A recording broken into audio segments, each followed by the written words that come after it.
So you don't have to. So you don't have to. So you don't have to. Did it so you don't have to. Did it all so that you never have to. Oh no, no, no. Did it so you don't have to. Don't do it. Did it all so that you never have to. Oh no, no, no. Did it so you don't have to. I did it. Did it all so that you never have to. Oh no, no, no. Did it so you don't have to. Don't do it. Did it all so that you never have to. I steal for you. I deal for you. That's what I did for you. To get a meal for you. Nearly died for you. South Africa is full of dynamic new era farmers who have overcome great challenges to make their mark. Ek het baie lank gedink aan die boerdery vir myself. Food for Mzansi teams up with the VKB group and farmer mentor Piet Potgieter to share their remarkable stories. Môre dat jy Gaan dit, Tatie? nog goed doen. Nee, goed, dankie. Dis regtig my droom om te vergroot en te verbeter. Find out what these farmers had to struggle Die with, pad is hard om te stap as boervrou in Suid-Afrika. who supported them, As ek sukkel hier by die plas, ek bel hom. and what they dream of. I became even more passionate about farming. Wat ons elke dag trots maak is om te sien van waar ons gekom het en waar ons nou is. Get to know the people behind agriculture. Vir die liefde van die land starts 8 October at How's it, Mzansi?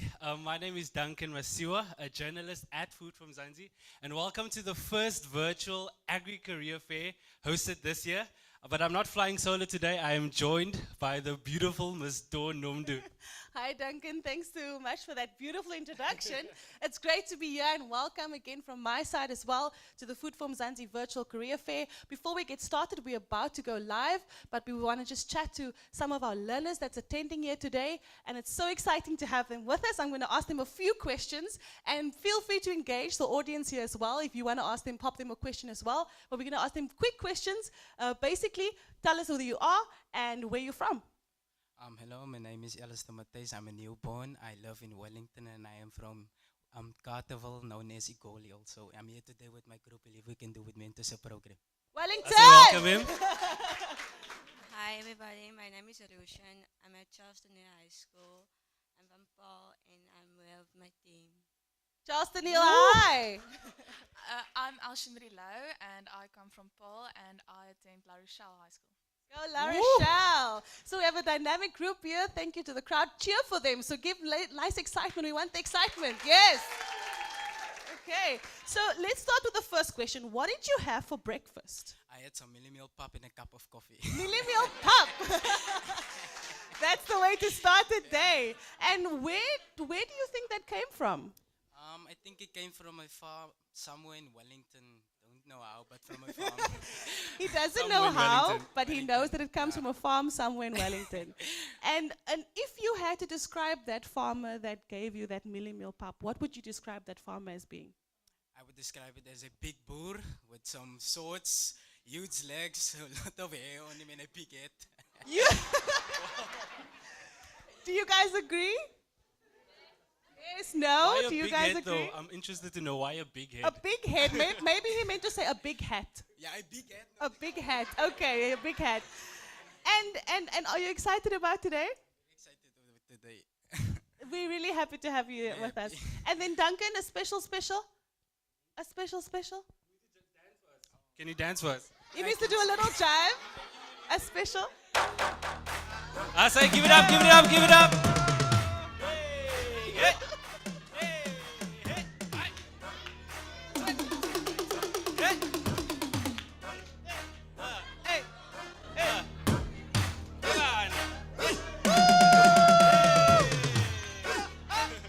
Hype him up. Awesome!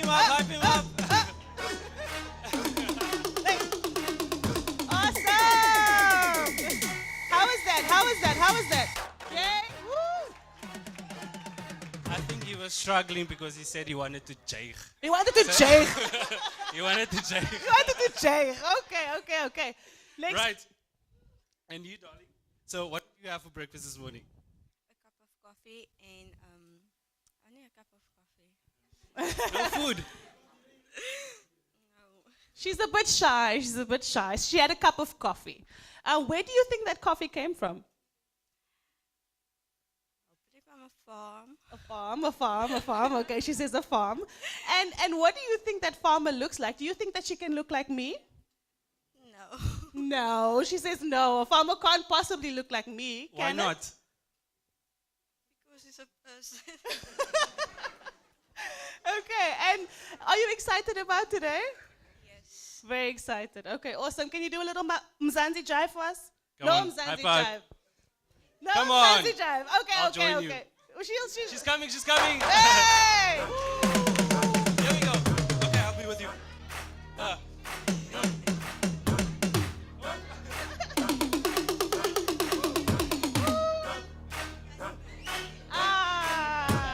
Of Tay ook. Okay, it's fine. She's a bit shy. We She's a bit forgive her. We shy. forgive her. So, and you, what did you have for breakfast this morning? Also a cup of coffee and a homemade karringmelk beskuitjie. Lekker. Sounds delicious. And where did you think that came from? Well, I made it myself, but I assume the flour came from a boer somewhere. And if you had to describe that farmer, how do you think that farmer looks? Someone with boots and a hat and like a boerentan. Lekker man. And can that farmer look like Duncan? Possibly. Okay. Can that farmer be you? Yes, definitely. Okay, awesome. Join us on the dance floor. Okay, let's let all three participants just do a last round of dance. Come on, come on, come on. Woo! Yes. Come on, come on, come on. Crowd, give them some energy. Yes, yes, yes, yes, yes, yes.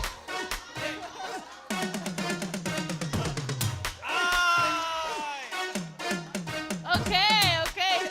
Give them a round of applause. Give them a round of applause. Thank you.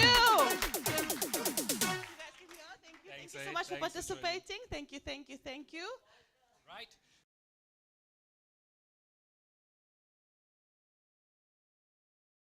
And we are super excited for what's happening today on today's program. But let's quickly look at what's on store for us on the board. And remember, this is the first agricultural career fair happening virtually. They say that agriculture is a labor of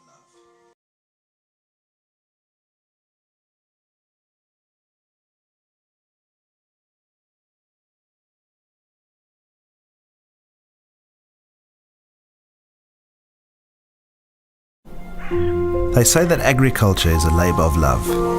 Love for what? To be there when the green breaks the ground? Or to see how the smallest beginning grows to new heights? Maybe it's the way in which we bring people together. Or just knowing we're making a difference. From tractor to table, we are there. And we don't do it for one of these reasons, but all of them. We do it for the love of the land.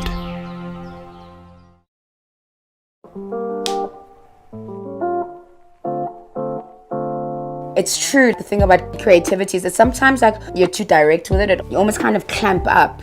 And that kind of when you step away and you give yourself some perspective, you're definitely able to give yourself more room to kind of let it flow.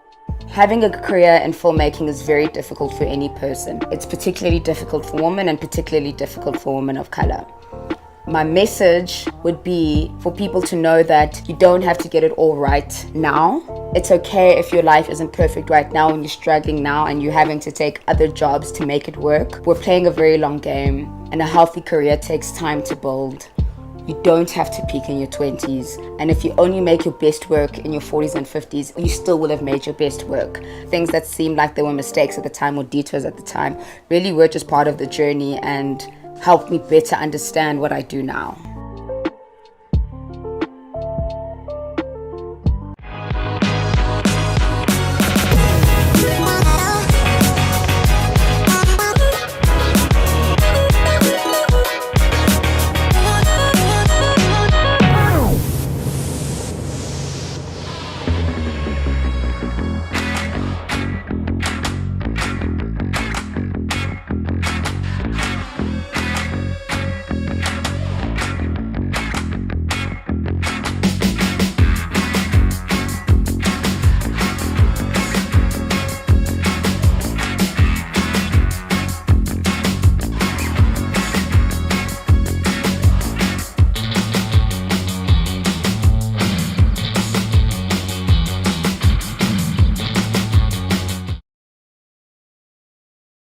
Mzansi Agri Career Fair. We are joined by a group of people, young, old. Some of them are still on school, some of them have finished school, and they're quite excited to join us here today to find more about all the career possibilities in agriculture. When we think about agriculture, we normally think about just farmers and people working the soil, but there's a lot of more opportunities in there, and that is what we are here to find out today. So a warm welcome to all the learners in all the 9 provinces also watching us. We are currently streaming this live on Food for Mzansi's Facebook page, and you can also go to agricareers.co.za to watch it right now. So we have a group of learners here, but we also have thousands of learners streaming in from all over the country. Can I get a warm welcome for everyone? Clap hands. So this project is presented in partnership with a number of Department of Education, and we are basically couldn't have done it without them. And we thank them, and we thank all of our partners that are here today. And we're looking forward to a really, really exciting day. Can I get a whoop whoop? Yes! But also, Don, we have a fun program ahead. There's some quizzes coming along in which you can win prizes. 250 Rand cash. Who needs money? Yes. Yes. So there's nice quizzes coming along. And then we're also speaking to some experts in the agricultural field. Dawn, we're speaking to representatives from Stellenbosch University. We've got Agri Colleges International here.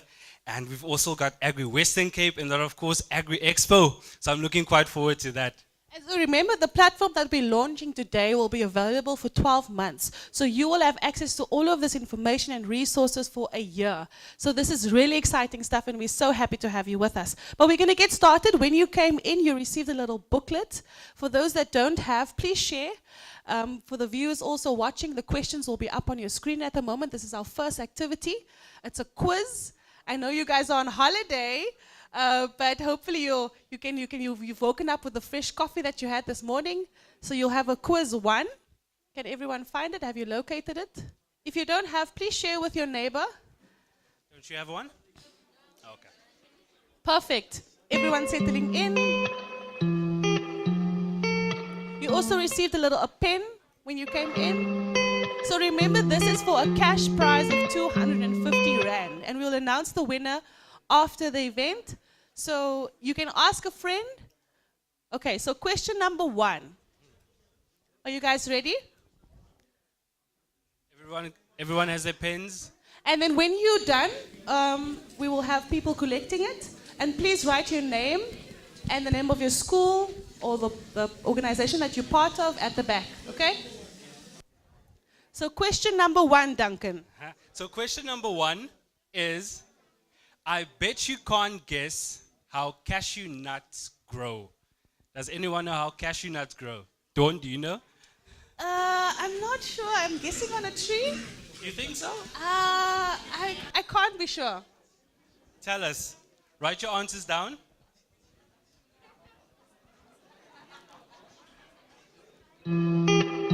Question number 2. Who likes pineapple? Okay, lots of people like pineapple. Pineapple on pizza? No. No. I don't know about you guys, but warm pineapple just doesn't make sense. So the second question is, how long does it take for a single pineapple to grow? Quickly. So write your answers down, whatever you think.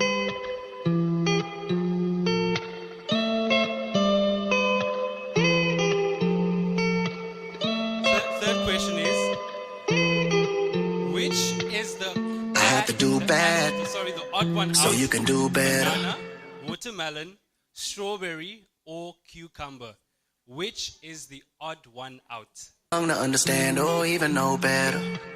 It's time that I tell you who I am so I can protect you. Cause a bad role model is something I can't afford to be. 250 up for grabs. Cause only me and God knows what I did just to eat. I steal for you. I deal for you. That's what I did. Guys, for ready you. for the next question? To get a meal for you. Next question is, am I at the right question? Which of these can't be included in the bag of mixed nuts? Walnuts, almonds, cashews, or peanuts? I heard an answer there coming through. Remember, it's secret. You have to write it down.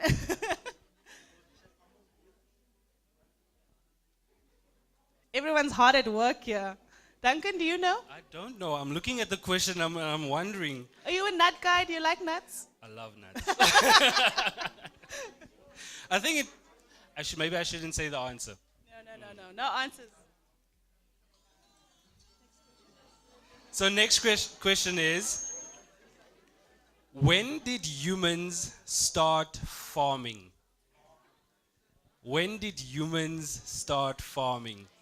You can also call a farmer there at the back. We've We got have a farmers couple in of the them, house. yeah. It's definitely not 2020, my friend.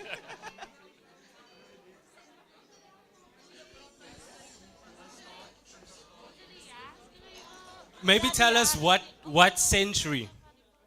What century? Yeah. Yes.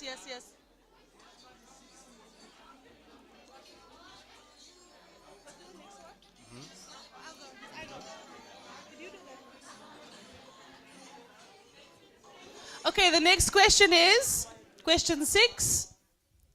What is the oldest method of preserving foods? Smoking, drying, pickling, or freezing? Did you guys listen when your grandmothers and grandfathers told you stories? Do you remember anything from when how they used to preserve food?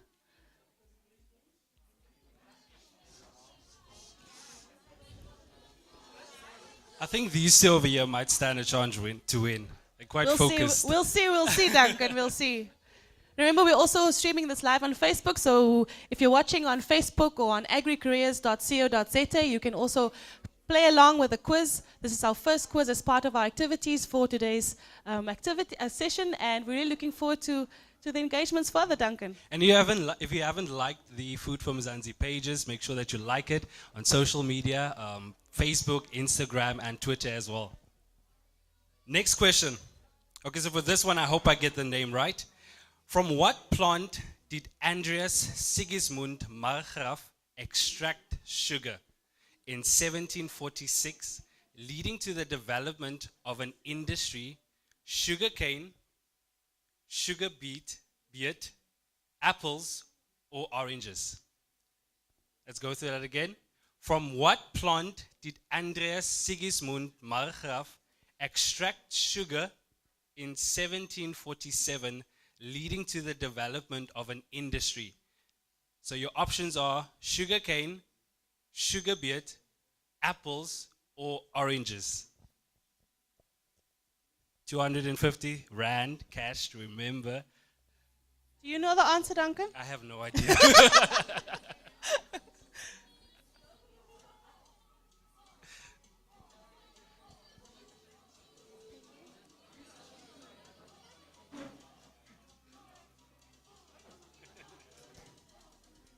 Okay, let's go to the next question. The next question is, which of these are sold to farmers to help control insect pests? Option 1, locust. Option 2, butterflies. Option 3, chameleons. Or ladybugs? Duncan? I think it could be ladybugs. Okay. I think so.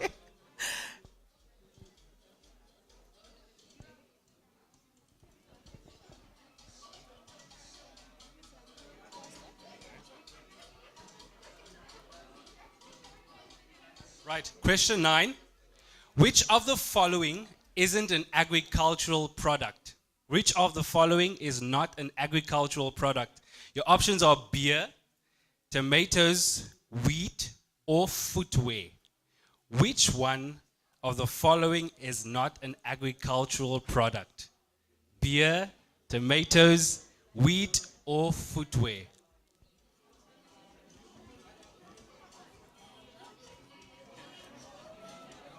Write it down, write it down.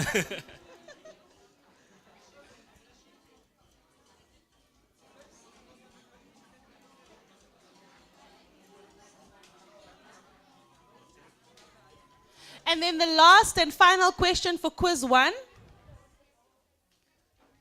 is South Africa as market-oriented agricultural economy that is highly diversified and includes the production of all the major grains except one. What massive staple grain does South Africa have to import in large quantities? So South Africa has a market-oriented agricultural economy that is highly diversified and includes the production of all major grains, except one. What massive staple grain does South Africa have to import in large quantities? No Google, guys, no?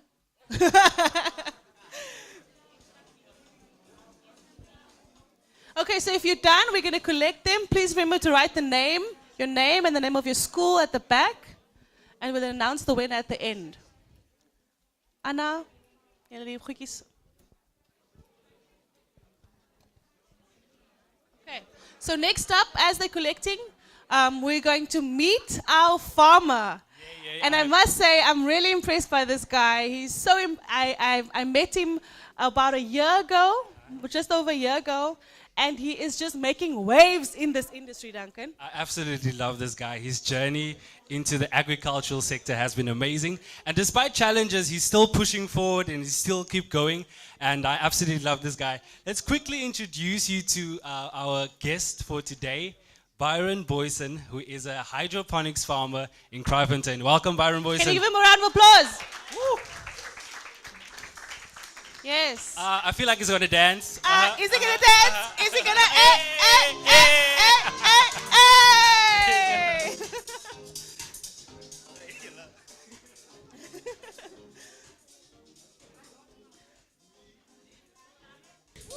Don't get on the chair.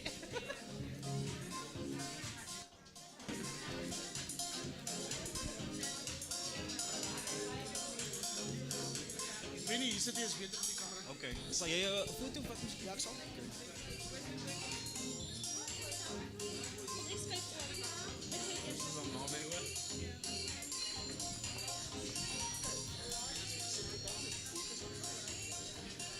Okay, let's settle. Has everyone sent in their forms? Perfect. So for this segment, we're chatting to an actual farmer. Did you think that he was a farmer when you saw him the first time? No? He's not wearing any shorts, is he? Does he have a hat on? No, he does not. He does his legs? Oh, okay, no. Yeah, okay. So Byron Boyson owns Boyson's Tunnel Farming, and you are based in Kraaifontein. Byron, maybe just to introduce yourself a bit, tell us about what you do as a farmer. What does the day-to-day of your job entail? Basically, just a bit about yourself. Okay, thank you, Dawn. Thank you to all the youth being here today. I'm glad to see this future agriculturalist. And thank you for Food for Mzansi for this opportunity to, to talk and actually share my passion for agriculture. My name is Byron Boyson. I'm the managing director of Boyson's Tunnel Farming. I'm also the farmer there. I don't necessarily dance a lot on the farm, but we farm with tomatoes, which we cultivate hydroponically. Hydroponics meaning a very different type of technology where we don't necessarily plant in soil, but I can obviously talk to you much more about that. But my passion for agriculture started 6 years ago when I was still classified. I'm actually still classified as a youth because I'm not 35 yet. Being as a youth in agriculture, 6 years ago I started. I had a plan on paper. I came from university. I studied sports science, did a postgrad diploma in ethics. Totally different degrees than what is applied to in agriculture. But I made it work because of my pure grit in terms of I wanted to be part of the economy, add to it in a different way, work with people, and actually play a pivotal role in terms of what people need daily, and which is food. Wait, hold up, Byron. So you went from sport to agriculture. How did you mix that up somehow? Do you guys believe him? No? Yes? How did you make that switch, and how were you attracted to this industry? I think sometimes when I get this question, I think when I played rugby, then maybe I fell too much onto the grass because... But when I look at myself now, that my passion sport always is pivotal, like I said, with people, the involvement with the fact that you are actually literally involved in lifting livelihoods and also creating opportunities for yourself, because we also want to add value to the community we're in, but we also need to know that when we are involved with agriculture, that can also add value to your own livelihoods. For me, being the first generation farmer, commercial, going towards a commercial farmer, is also a very strengthening idea towards my family, which means that the next generation can also continue with the same idea and also build on it. So heritage is also a big part of it, and I think that's something that we should also start building at, even if you build with the most minute idea which starts on a paper. Now, you mentioned hydroponics, and when I heard this word for the first time, I was like, what does this even mean? What is hydroponics, and why not choose conventional farming methods? Thank you, Duncan, for that question. And I think hydroponics is a very interesting thing because it's not necessarily just one specific method of farming, but the main thing that you should remember is that you don't necessarily use soil. That means you have the opportunity to farm anywhere as long as you have water, and your water quality is very, very important. So commercial farming, on the bigger conventional farming, we always think we need a big piece of land, a big farm, hectares and hectares, and that is something that sometimes limits your thinking of becoming a farmer. The fact that you can be a subsistence farmer, or the fact that you can be, have a garden, sell it, sell the goods, and then actually become an entrepreneur with food, also gives you access to that sort of thing. So it's not necessarily one thing. Hydroponics gives you the opportunity to do farming on a small piece of land. You can cultivate tomatoes, asparagus, leaves, leafy greens, spinach, beetroot, whatever you would like, as long as your system adapts to it, and then you can cultivate and produce food. It sounds very complicated to me, but if you can maybe put it in simpler terms, in terms of what you would need to do to start up. Can I do it in my backyard? Is it something that simple, or do you need to study to be able to farm in the hydroponics? To answer that in a different way, I just want to say I YouTubed a lot. I started out, I read a few articles, and I started out because I had a passion, simple idea of what it needs to have a healthy plant. If you know that it needs sun, it needs soil or medium or to grow in, then you can just make sure that it needs its fertilizer or nutrients to survive. If you have that concept, then you can be able to understand what hydroponics means. If that is your interest and you would like to learn about it more, then you can just venture into the intellectual grounds of Google and just go and see what's going on there. And Byron, you mentioned earlier that you were first generation farmer. So that means that your father wasn't a farmer, so you're basically starting this with no background and experience through research and YouTube. You basically started from scratch. I do believe so, but my interest doesn't mean that my father wasn't necessarily the traditional farmer. For me also, my parents or my grandparents was also involved in agriculture, because there was chickens and there was eende and there was things walking around that one moment you don't see the chickens, and the other moment you see the chickens coming all the way around a few months later with all the little chicklings. So in that sense, they understood the value chain, but never necessarily had the opportunity to become the farmer as we know it today. But now today, with all that exposure, I can now basically venture into actually engaging with agriculture in the professional terms that we know today. And most people think that farming is dirty work. You have to have muddy boots. You have to, be in the sun all day. Is that what it's like? No, not at all. But I must be clear to you that I did change my genes before I came here. So that was one thing that I definitely did. But it is something that you can think of. You can be a scientist. You can literally be in a lab if that is your interest, and do it from there. Technology these days, as you can see, we are talking live to people. It is not here. And you can literally farm the same way, because there's technology available to give you access to your the information that you need to cultivate a plant, or even in livestock. You don't necessarily have to be there. You can farm internationally if you really needed to. We mentioned now that farming can be sweaty and hard work and long hours, but I'm sure there's been highlights in your agricultural career, and a lot of people also think that that's actually one of the reasons why a lot of young people don't want to pursue agriculture, because it's sweaty and it's long hours. What has been some of your highlights in your agri journey? We have been noted as being one of the new upcoming youth farmers, which I necessarily like about that is the fact that I still can live my passion out to inspire other youth, to inspire other people to be part of agriculture. So for me, that was always pivotal. So I will always keep that as something very important to myself.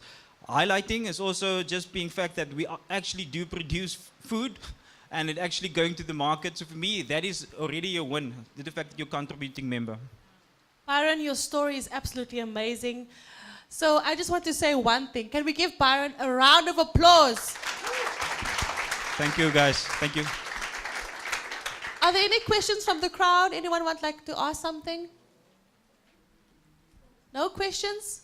There we go. There's one question. Please just introduce yourself and then go with your question.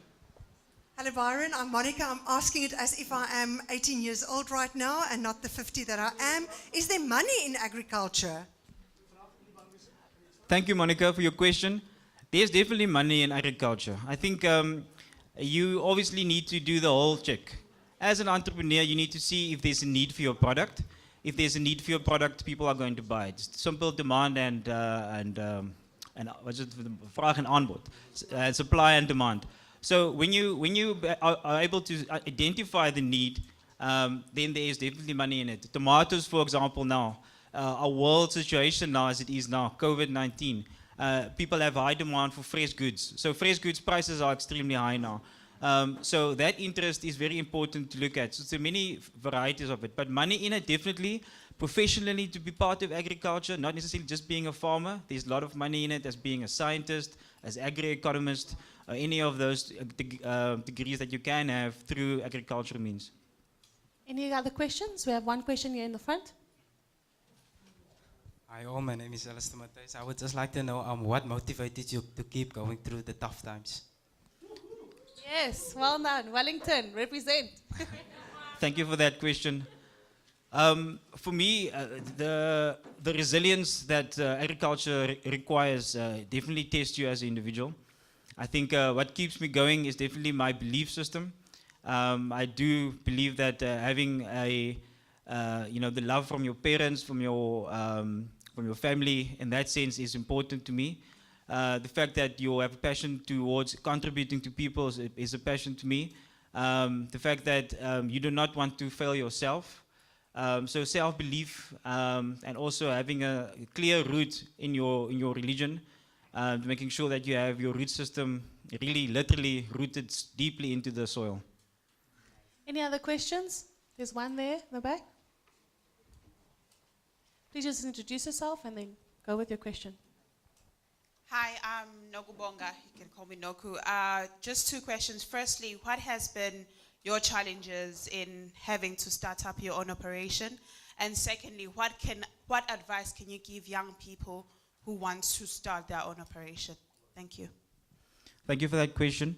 I think for me, the first startup was capital. I had an idea, it's on paper, where do I go to? At university, I had the opportunity to present a lot of presentations. You had access to how to make business plans, etc. You had access to knowledge. So to be able to know what you want, what product you have an idea of, to also selectively share your ideas with people. It doesn't mean that you do not engage with people openly about where you want to end up. But in terms of having a new Facebook idea, for example, you can't necessarily talk to just anyone. So you need to be strategic. So you have to create, your goal needs to be clear. You need to know how to get there in terms of what knowledge you need to be an expert in that. At least not necessarily a doctor or professor expert, but you need to know what is the tomatoes nutrients, what do you need to cultivate it. And then from that point, design a plan and approach and see, make a list. Go make a little list on a paper. What funding is available? Who do I talk to? Who is in charge of that funding? So that you actually make sure that you talk to those people directly and to guide you into the right dimension, if funding would be an issue. A lot of times we say we need all these funding to start your idea, but if you want to be an egg farmer, buy your two chickens, Start going. Get your eggs going, start to see what's the value chain, start to create that little idea, and your community will start to buy your organic free-range eggs because you are busy with something, because your community will come together. And that's the sort of idea we should get going with all from now, this point, what should happen? If people should start support each other with all these little things. And then Byron, as we wrap up this session, was it worth it? Looking back now, the journey that you've been on, has it been worth it? And what are your plans for the future? It's definitely been worth it, the point I'm at now. I think going through that hard times, that was also identified, in the whole process. And even continuously now that we are being threatened by land invasion, for example, it brings an interesting social questions to the fact. But for me, I don't see myself plucking myself out of that environment. I see myself sticking around. Because once you take the positive element, I sort of look at myself now as a positive element, because your thinking is great jobs, great opportunities, cultivate food. So I figure that as being a positive influence in the community. So once you take a positive influence, sometimes when it's hard around you, then it has an effect on the impact. So stay there, stay strong. So my dream is further in the next 5 to 10 years is to purchase my own farm and then to cultivate it further and create opportunities for youth to come and do mentoring and to partner with organizations that can actually help grow that sort of idea. There's an invite for all of you sitting here and everyone listening online. Byron is offering mentorship and also just by shaping young minds, future farmers in South Africa. Thank you so much, Byron, for joining us. Thank you, Dawn. Thank you, Food One round of applause. Thank you so much. Thank you, thank you, thank you. So, as part of the engagement, we're also going to have lots of fun activities. You started off with your first quiz, and now we're going to have the VKB dance off. Okay. So we started our stuff earlier. Farmer Byron Boyson showed his He's definitely moves. got moves. So for this session, we want to get at least a representative from each school to come up and win 250 Rand in cash if you can show us that you can dance. Hands up, We hands will up, hands give up. you Here she comes. 250 Rand. Who's coming? today. Who's coming? Okay, it's going. Thank you. Well done. Can we give him a round of applause? Yes. Come up. Welcome to come up. Is there another one? We need one more person. One more. 250 Rand. Just one more person. Any grabbers? Who's coming? We just need one more person. Okay, I think we're gonna go with it. Okay, he's coming, he's joining. Okay, so we're just gonna do, this is the proceedings. We're gonna do, each of them will have a chance to dance and then the crowd will say who's the winner, okay?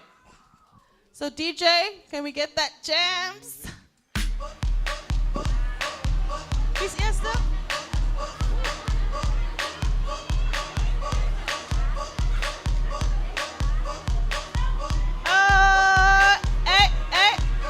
Come on. Hands are eerste. Okay, I'll do it. I'll show you guys. Hey!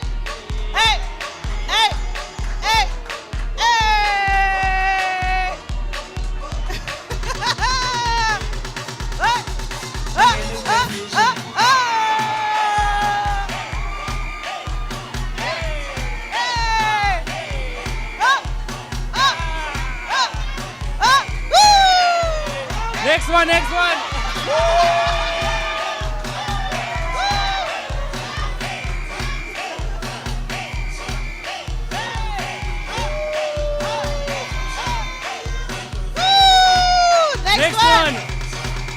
Come on. Hey, Jake. Go.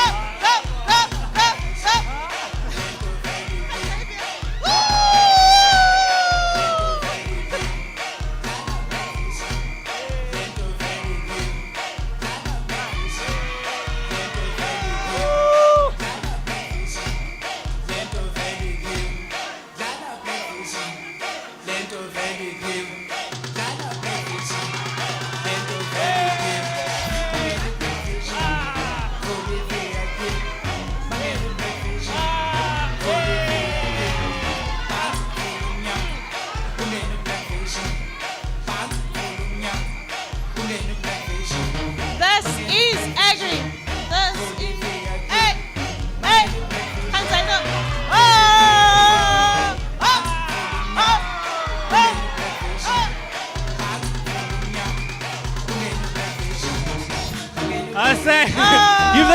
of applause, everyone. No, stay here. Stay here. Woo. That was fun. Okay. Okay, so thank you so much to our participants. Jy het lekker gedans. He's tired. He says he's tired. So let's start with this one. Who do you think should win? Okay. Our other participant? I'm not sure, Dawn. Okay, one more time. This one?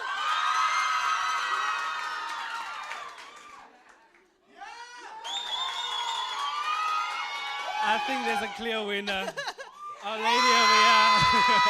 Woo! Thank you so much, guys. Okay. Thank you so much. Thank you so much. I love the energy. I'm loving the energy. Just going to take a quick kiki and then we're going to continue with the program. Thank you so much.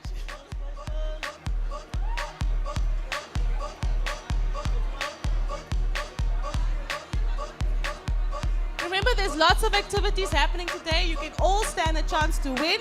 We still have another quiz lined up. But next, we have our first chat of the day. We met the farmer. Now we're going to meet some other experts within the agricultural industry, people that are vital and play a very important role in shaping the industry. Yes, and definitely we're trying to find out what is the value of an agricultural qualification. And joining us today for this panel discussion is Monica Basson. Please give her a round of applause, Monica Basson. And she's an undergraduate recruitment and marketing at Stellenbosch University. Thank you so much for joining us, Monica. Thank you. Next up, we have Peter de Villiers. She's the course delivery manager and course consultant at Agri Colleges International. Welcome. Give him a round of applause. Yes.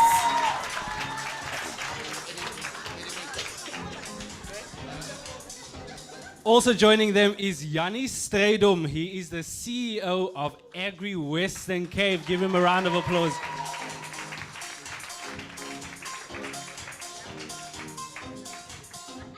And last but not least, Farmer Brayton Mulford, who is also the operations manager at Agri Expo.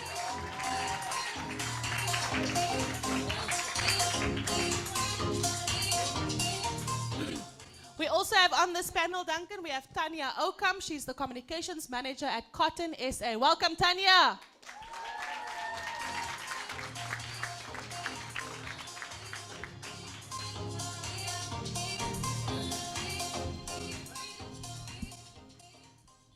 So thank you so much to our panelists for joining us today.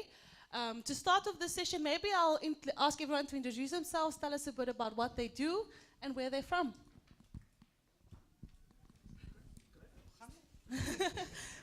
Good morning, everybody. It's wonderful to be here. I'm Monica Basson. I'm from Stellenbosch University, and I work within the Faculty of Agri-Sciences.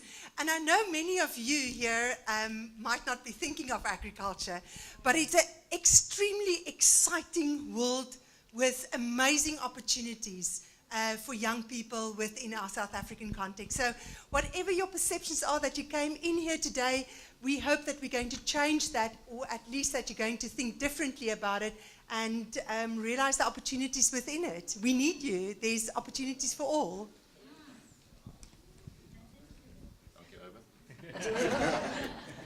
Good morning, everybody. I'm Peter de Villiers. I'm from Agri Colleges. Agri Colleges is an online agricultural college which sort of flies in the face of what Byron and Monica has actually said, because we do everything online and not physically at a bricks and mortar institution as does Stellenbosch do.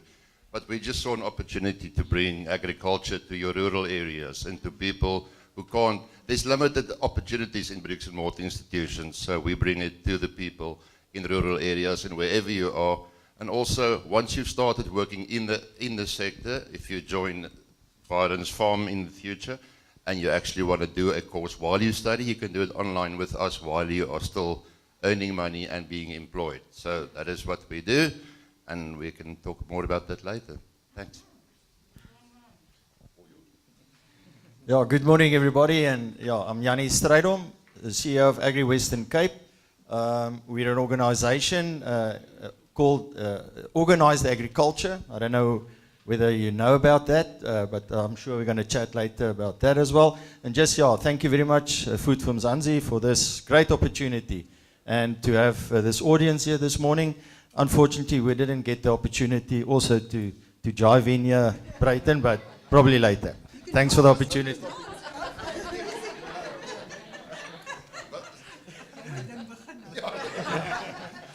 Yeah, good morning, everyone. It's really a privilege and an honor for me to be here. I'm the operations manager at Agri Expo, and we specialize in events in agriculture. That's mainly what we do. We do a lot of other things as well, but we do events. And just out of interest sake, I attended a conference a few years ago, and we had a survey, and the Australian population attends the agricultural shows. Around about 50% of the Australian population attend agricultural shows. And that's what we are trying to achieve, because in South Africa, we're less than 5% people that attend agricultural shows. How many of you have been at an agricultural show? You see? And that's what we are trying to do. We're trying to get the word out there of agriculture, the fun elements of agriculture, but also the important needs of agriculture. And that's what we as Agri Expo try to do. Good morning, everybody. I'm Tanya Okamp. I represent Cotton South Africa, and it's a great honor to be here. We all look at agriculture and you think about the food you eat, but agriculture is much more than that. For cotton, it's also the only crop that's both a food and a fiber. And looking around you, 60% of everything around you contains cotton, but I'm going to share a bit more about that with you a bit later. And I'm going to be the one challenging Yanni for that dance. Or You heard it, Yanni. So for this session, we're basically going to just understand a little bit about what you can do. So please prepare some questions already, make some notes. If you have any, we will have a question and answer session after our engagement with this panel. Maybe we can start with you, Monica. Monica, young people think agri not cool. But there are many, many diverse opportunities within the agricultural sector, and it's not just limited to a farm. Maybe you can tell us a bit about the Agri-Sciences Department. What are some of the courses? What you would need to apply, and just a bit of information about that. Can I use yours? Wait, I say.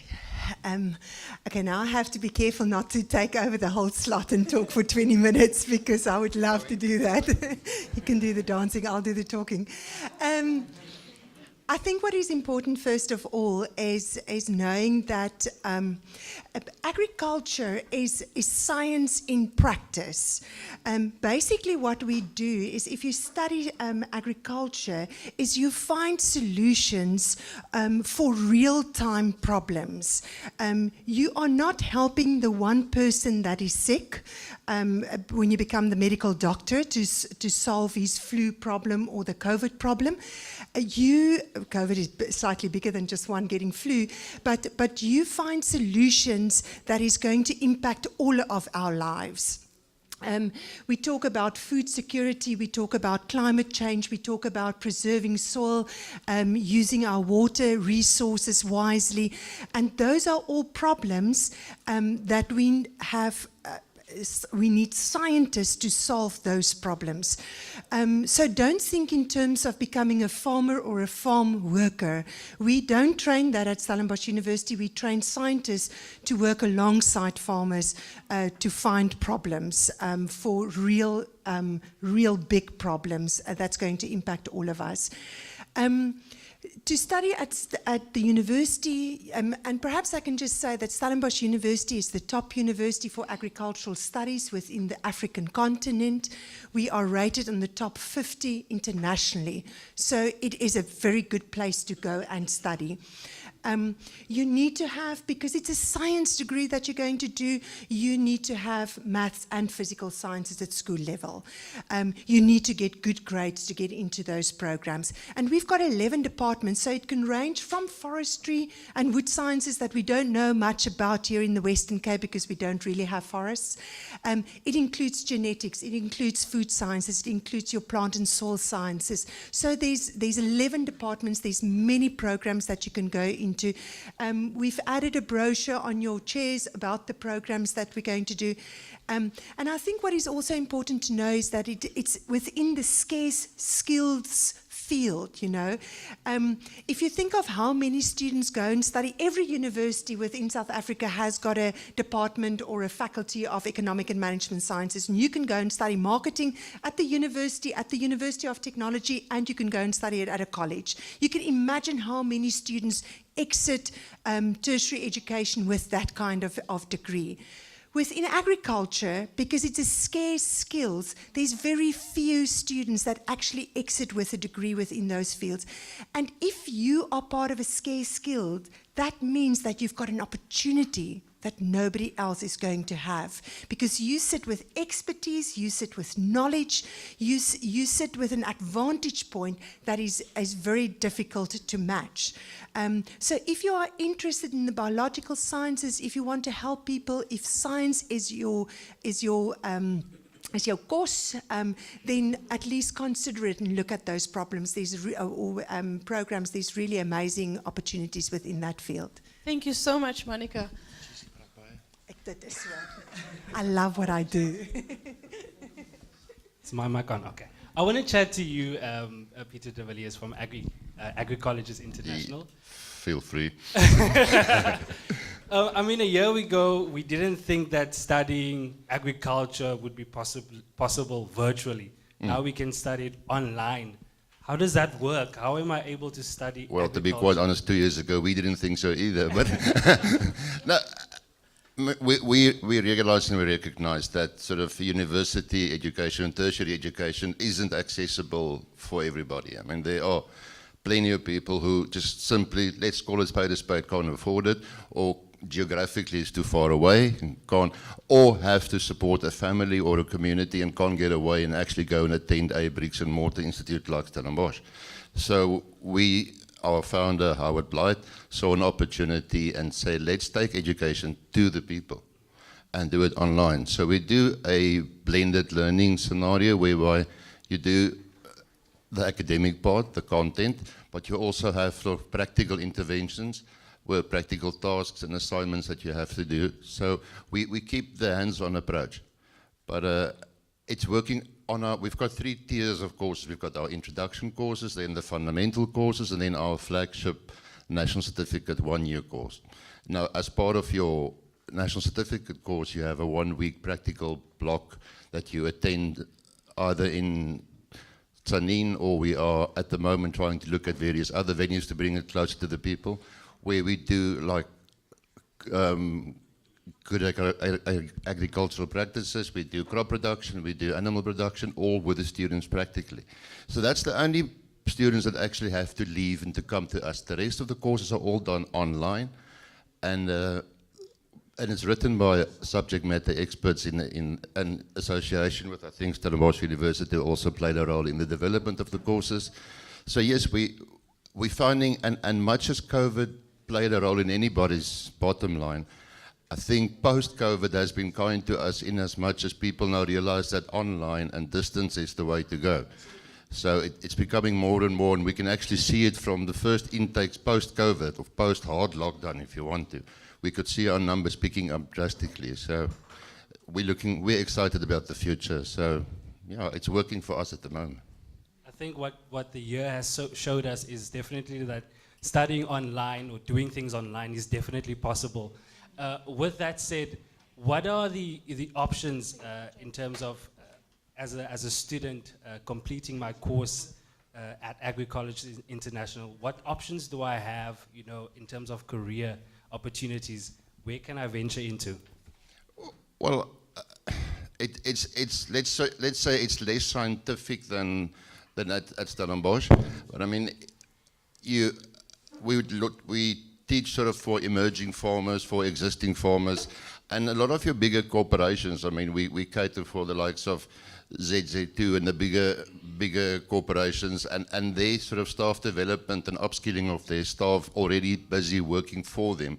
But I mean, for our intro level is anything from somebody starting a small garden in your background up to sort of having a hectare of land or whatever and farming and joining a farm. But it's very basic.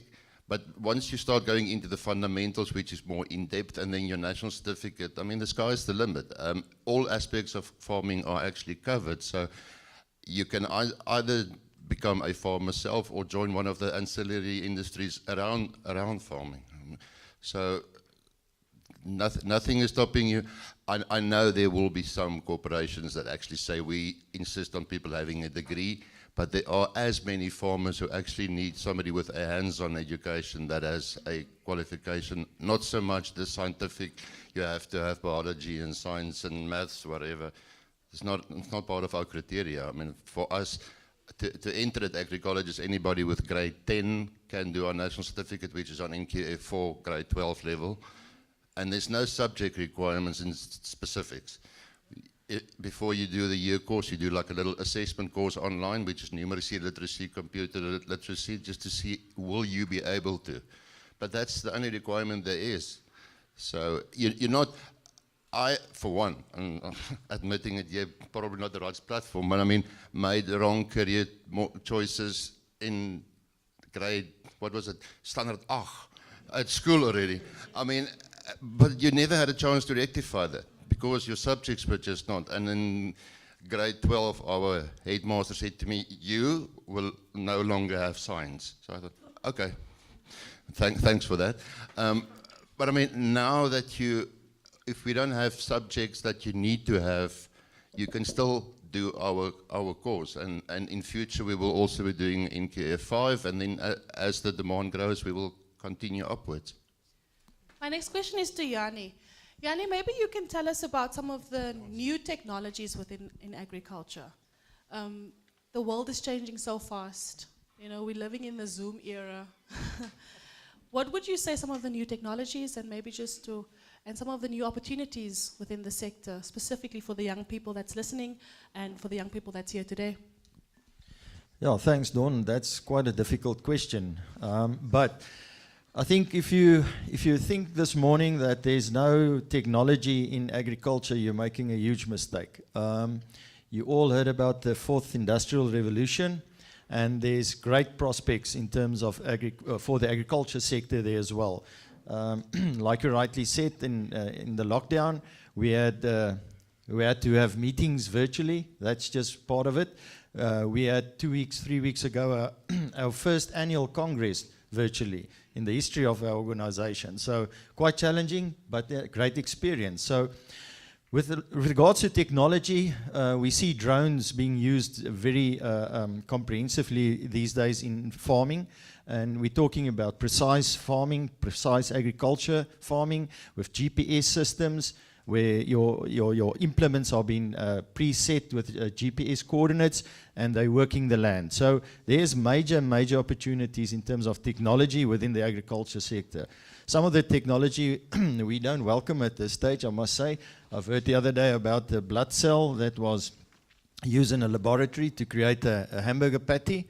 But in monetary terms, I think it cost like 3 million rand or $3 million. So luckily, it's still very expensive. So we need to have cattle on the farm. We need to have sheep. We need to have pork. All of those animals. So, but yeah, that's the future, and that's a new technology in the near future for us. Then, but agriculture is certainly embracing it and making use of it to the best or to be more cost effective as well. That's also a great challenge. We've heard about what Byron said this morning, and we need to be financially viable, and that's just part of what you as a farmer need to take note of. If you can reduce your cost by using technology, that's the way to go. Thank you so much, Yanni. Brayton, my question would be to you. You mentioned earlier about how people engage with the sector. How do we start changing the perspective of how people see agriculture and making it more sexy, you know? Making it more attractive for young people to see it as an option and for them to step into. So I think agriculture is sexy. Do you think agriculture is sexy? No. So Brayton, convince them that agriculture is sexy, because you're a farmer, but you're also the managing director of, managing operations manager at Agri Expo, and part of your job is to make agriculture attractive and to showcase it. Yeah, Dawn, thank you. I just want to say, I earlier spoke about agricultural shows, and what we did from Agri Expo side is we said we're not going to do shows, or we still do shows, but what we started doing is festivals.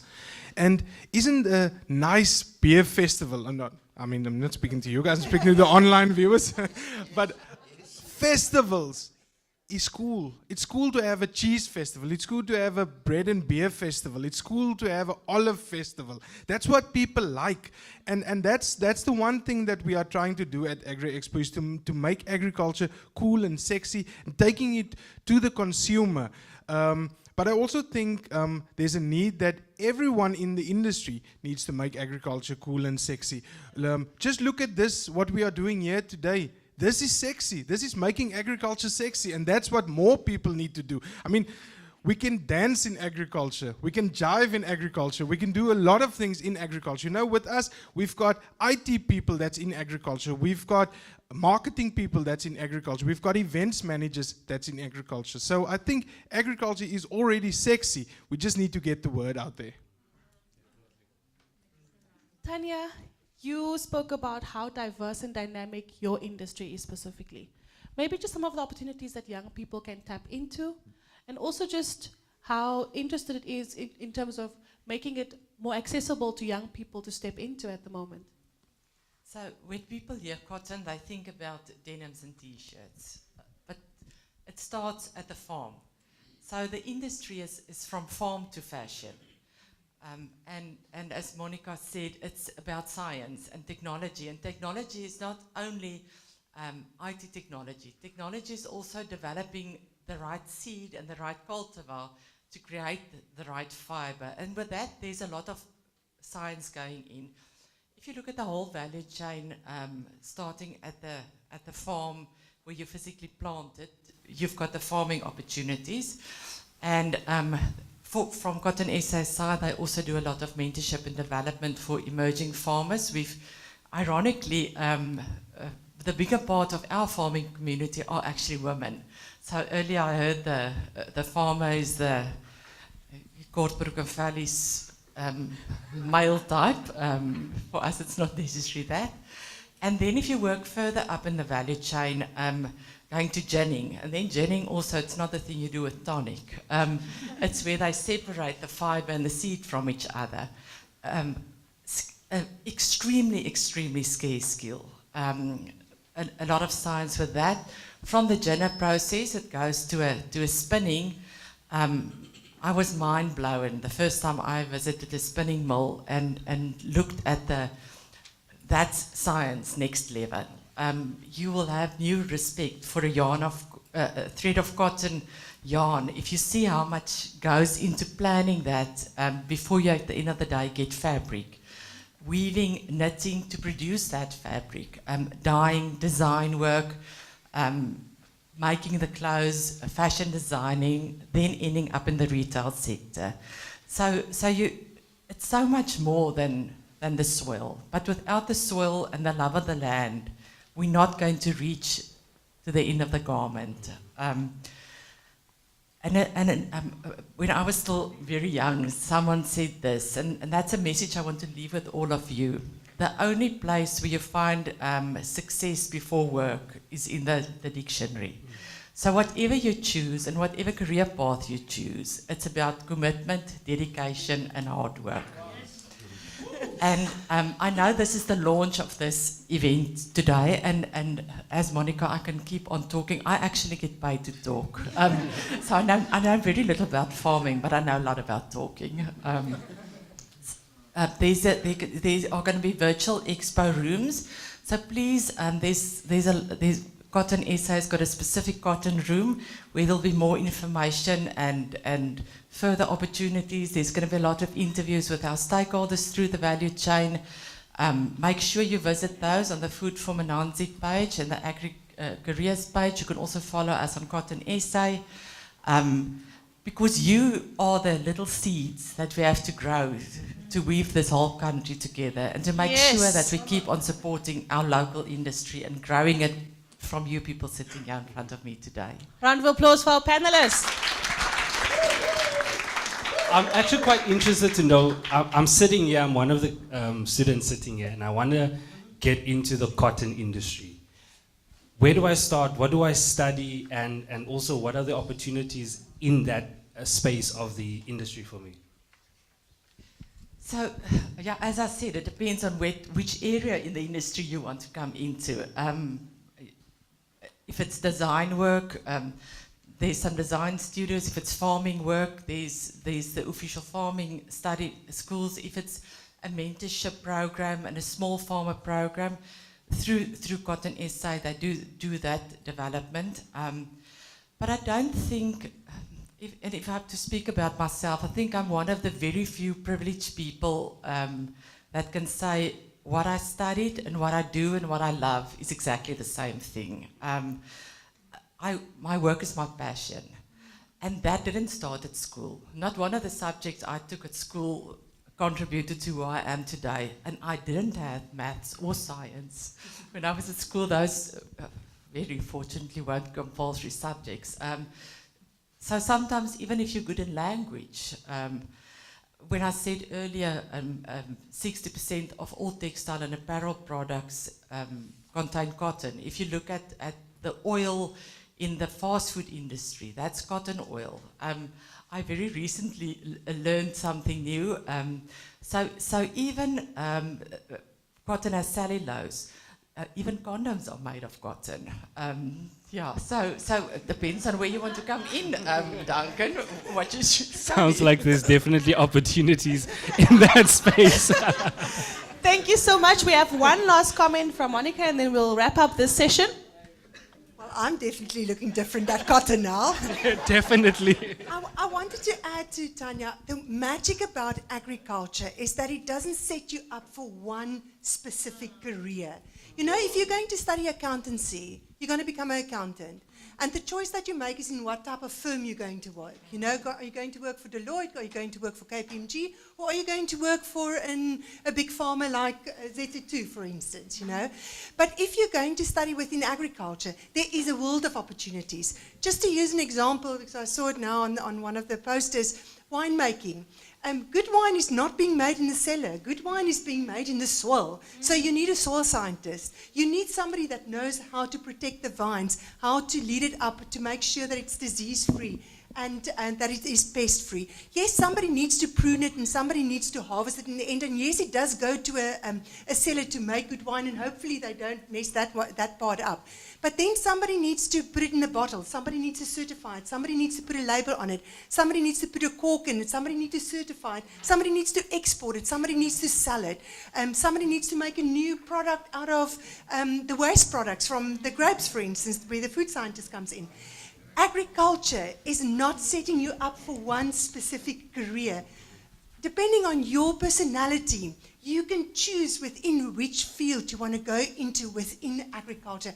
And that is the excitement, because you're the generation that you get bored within 3 weeks, you know?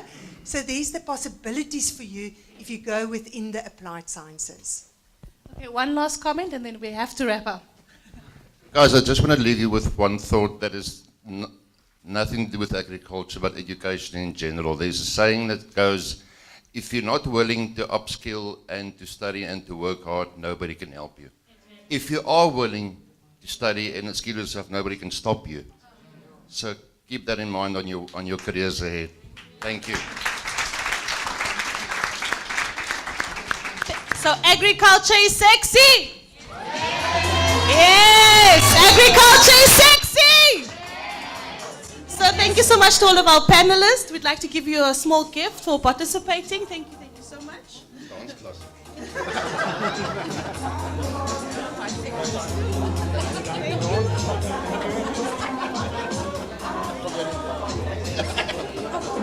Thank you so much. Bye, Dankie. Bye, Dankie. I want to take one picture.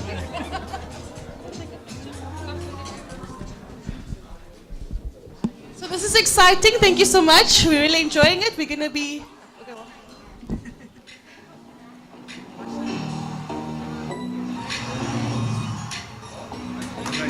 you. Give them a round of applause.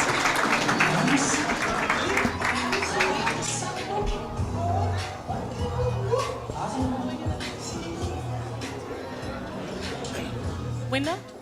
Okay, so we're going to announce the winner of the first quiz. Are you ready? Yes. Can I get some more energy? Are you ready? Okay. 1, 2. So this is our beautiful colleague Sinesi Potam. Can we give a round of applause to Sine? Hi guys, how you doing? You guys have been awfully quiet this morning, so I want to hear you guys scream. You guys didn't scream. Was that a scream? I don't think so. I want to hear you guys scream! Okay guys, hi, my name is Sinesi Potam. I'm a journalist from Food for Mzansi. If you don't know about it, get your facts straight. Anyway, we're announcing the winners today. But beforehand, I'll be reading the questions and the answers. Guys, when I read the questions, I was like, oh my God, what is this? But you guys did well, because I would have failed, most definitely. Anyway, so the first question was, I bet you can't guess how cashew nuts grow. So how do they grow? And the answer is upside down, on an edible tree, or growing tree. The second question was, how long does it take for a single pineapple to grow? And the answer is 2 to 3 years. And the third question was, which is the odd one out? Banana, watermelon, strawberry, and cucumber. And guys, I was shocked myself. The answer is strawberry. You know why?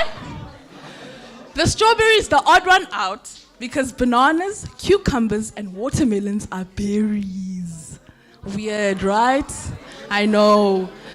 And then the fourth question is, which of these can't be included in a bag of mixed nuts? Between walnuts, almonds, cashews. No, you're wrong, sweetheart. The answer is, well, it's a trick question. None of them are nuts. So technically, none of them should be included in the bag.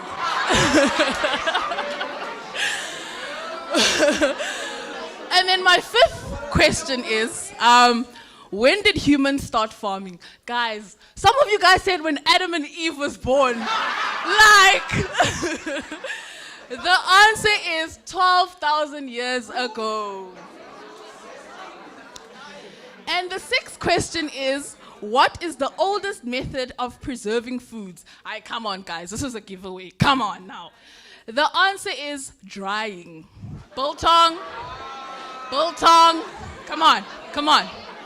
And then the seventh question was, from what plant did Andreas Sigismund Margraaf extract sugar in 1747, leading to the development of an industry? The answer is not sugarcane, not sugar beet, apples or oranges. It's actually, oh, no. It is sugar beet, my bad. And then number 8 is, which of these are sold to farmers to help control insects, pests, locusts, butterflies, chameleons, or ladybugs? The answer is a spaghetto. What is that, guys? Do you know what it is? A spaghetto. Is it some sort of spaghetti? I'm not sure. And then the last question is, South Africa has a market-oriented agricultural economy that is highly diverse and includes the production of all the major grains except one. What massive staple grain does South Africa have to import in large quantities? And that is rice. So now we have come to the time to announce our winners. Can I have a drum roll, please? And the winner is Jamie and Amron. They filled the same form. And then our second winner is... Well done. Come on up, guys. Come fetch your prize. Yes. Whoop, whoop. And our third winner is Reese Julies from Noorderpaal High. Well done, guys. Yes. Are they going to do a Mzansi jive? Wait. Before we finish. So there was a viewer who was watching our show on Facebook, and she or he, I'm not sure, was really impressed with the two people who danced. So one won, and the other one didn't win. So that one is also winning money. So please leave your details. Where are you? So please leave your details, and then as soon as they send the money, we'll give it to you. Well done. You can also come stand up. Give us a young move there. Hi. Are you not gonna give us a dance move? Hi. Well done, guys. We're just gonna go take a quick picture. So you're gonna stand with your winners over there.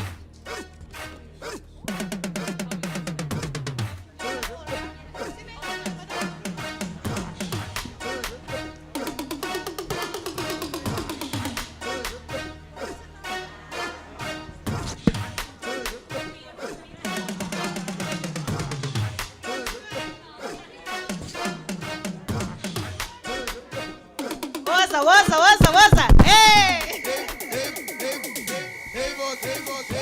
You guys give a round of applause to the winners.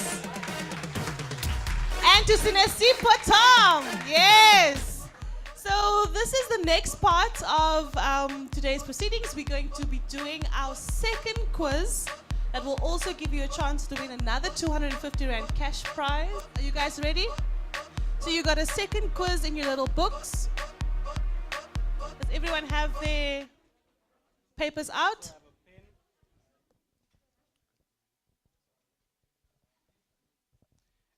Everyone's got a little piece of paper. I say. So, first question for another 250 Rand cash prize. Tell us, what is an agronomist? Any idea what an agronomist is?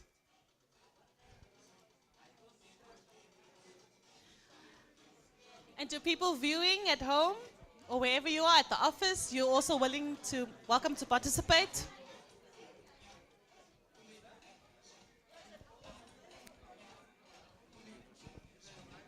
The second question is, which of these is not an agricultural career? A crop scout or a crop lookout? Which of these is not an agricultural career? A crop scout or a crop lookout? I think what we've learned today is that there's a lot of opportunities in agriculture. So I think both of them might be an option. Are there more trick questions, you think?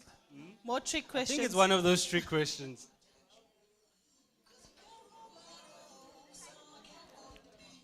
Right, so third question is, what does an entomologist do? I hope I said that name right. What does an entomologist do?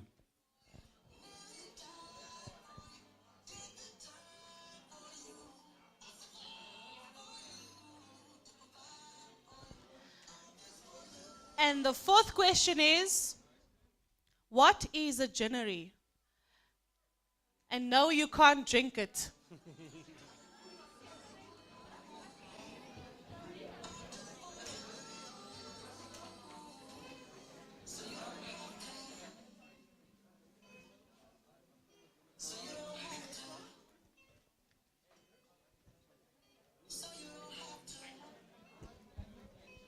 Right. Fifth question. What does a quarantine inspector do in agriculture? And did we need them before COVID-19? What does a quarantine inspector do in agriculture? And did we need them before COVID-19?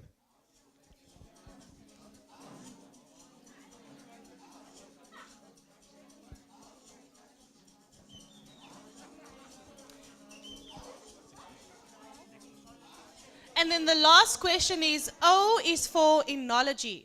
What does an enologist study?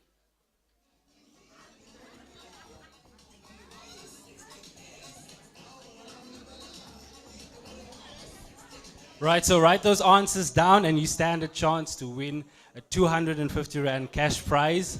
I know I can do with a little bit of extra cash, so make sure you fill in those answers incorrectly. And also add your name to the top.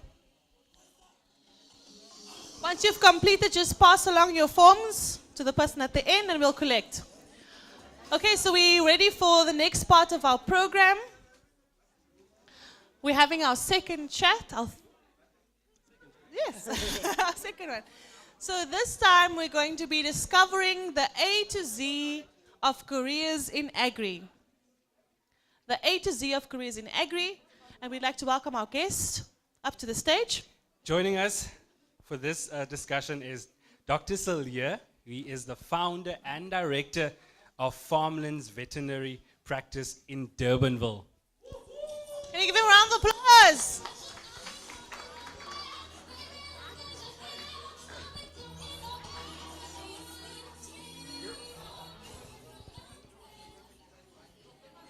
Next up, we have Nokubonga Ndima. She is the Western Cape branch manager for the Future Farmers Foundation. Noku, are you here?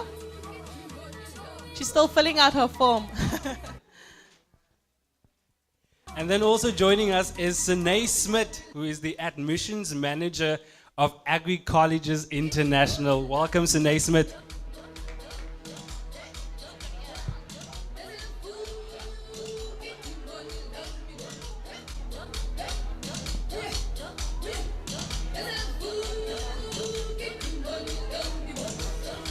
Right, also joining this panel discussion is Hybri Aris, and she is the program director at Case Development Project. Welcome, Hybri Aris.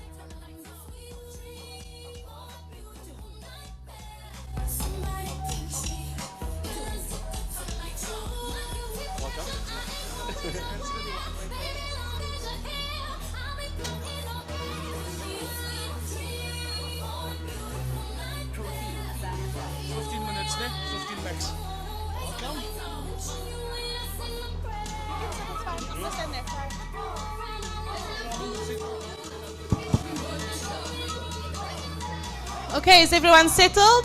Did you fill in your forms? We're about to start the next session. So thank you so much to all of our panelists who joined us today. Same as our previous discussion, we'll just ask you just to introduce yourself, tell us a bit about what you do, and then we'll take it from there. We'll start with you, Sinay. Okay. Hi everyone, I'm Sinay Smith. As you've seen, I'm the admissions manager at Agri Colleges International. Basically what I do, I deal with students or leads as we call them. From the inquiry, I take you through the whole application process, the whole approval process, the enrollment process to finally get you on the system to start learning. So that's my role. I'm there to see that you adhere to all the requirements that we have. I'm there to see that you pass your online admissions assessment, as Peter has mentioned previously. And then I also make sure that we have all your documents loaded up onto the system, and I make sure that you understand completely what the platform is, how it works, for you to be able to know everything before you actually start studying online. So that's my role at this stage at Agri Colleges. Hi everyone, my name is Nokubonga Ndima and I come from Future Farmers Foundation. And basically what I do is represent future farmers in the Western Cape. And the whole vision on what we do is to produce top commercial farmers in South Africa, basically bridging the gap between those who are quite experienced, looking at a commercial farmer, a successful commercial farmer in South Africa. Currently, we're looking at the age of 58 to 63. So what we do is bridging the gap with young people, saying that, well, if you have a passion and you have a drive to be part of the agricultural industry, here we are. Good morning. I'm Salia Low. I'm a local Bolander. I went to school here in Huguenot High School in Wellington, so I'm very local. I'm a veterinarian of trade. I finished in 2005 at Onderstepoort and been a vet since then. Went all around the world trying to learn how to do other aspects of veterinary science, not just the normal dogs and cats. And that's where I became more involved in the agricultural sector. I grew up on a pig and cattle farm just outside Paarl. So it's always been in my blood, in my DNA, to be part of the agricultural world. So I founded my practice, I started it in 2010, concentrating on farmers, commercial farmers, intensive farmers with pigs, cattle and sheep, and a bit of wildlife, because that also was quite a big thing a few years ago. And 3 years ago, I started doing contract work for SAPO. Now, SAPO is a South African pork producers organization, and a part of their job structure, or their structure they've got, is they have to give back to communities, they have to give back to small-scale farmers. And I got involved with it, and I became the liaison for the Western Cape in helping small farmers, upcoming farmers in the pig industry to basically provide more for their family and to become more successful. And at the end of the day, as the previous speakers also said, it is very important to work hard, and if you put your mind to it and do the basics right, start right, you will succeed. So yeah, hopefully we've got some questions about that and about the veterinary world and the agricultural world. Thank you. Hi everyone, I'm Angela Davis and I'm from Paul. I studied viticulture and enology at Stellenbosch University, and I finished last year. So basically now I'm a facilitator at CASE, specializing in plant production. And so basically we're giving class to students that specialize in agriculture, and we're just expanding our knowledge to teach the students. Good morning, everybody. I'm Hybri Aris. I am also the part of CASE. I'm a facilitator as well as I oversee the programs that we do within our non-profit organization. So basically what we do is we try and give skills, especially to the kids in the low-income communities, kids that didn't get into college or university but are still looking to acquire a different skill set. As well as I'm there to change the preconceived idea of what the youth think agriculture is. Because a lot of people just think it's farming, ek werk op die land, dit is landbou, where it's much bigger than that. So I'm there to change their mind and show them what agriculture is, the fact that it's basically everything. It's the wine that you make, it's the chop that you braai on a Saturday, it's the vegetables that you eat, it's the fruit that you eat, it is the clothes that you wear, it's the wool. So I basically just try and shape the youth's minds with regards to agriculture and all the opportunities that there are in the industry for them, as well as business and marketing.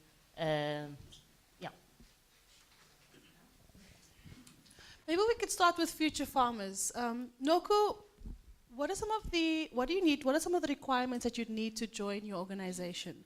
And I know that there's also travel involved, so there's opportunities for people who are interested to also travel abroad. Maybe you can just give us an outline of how young people can get involved in your program.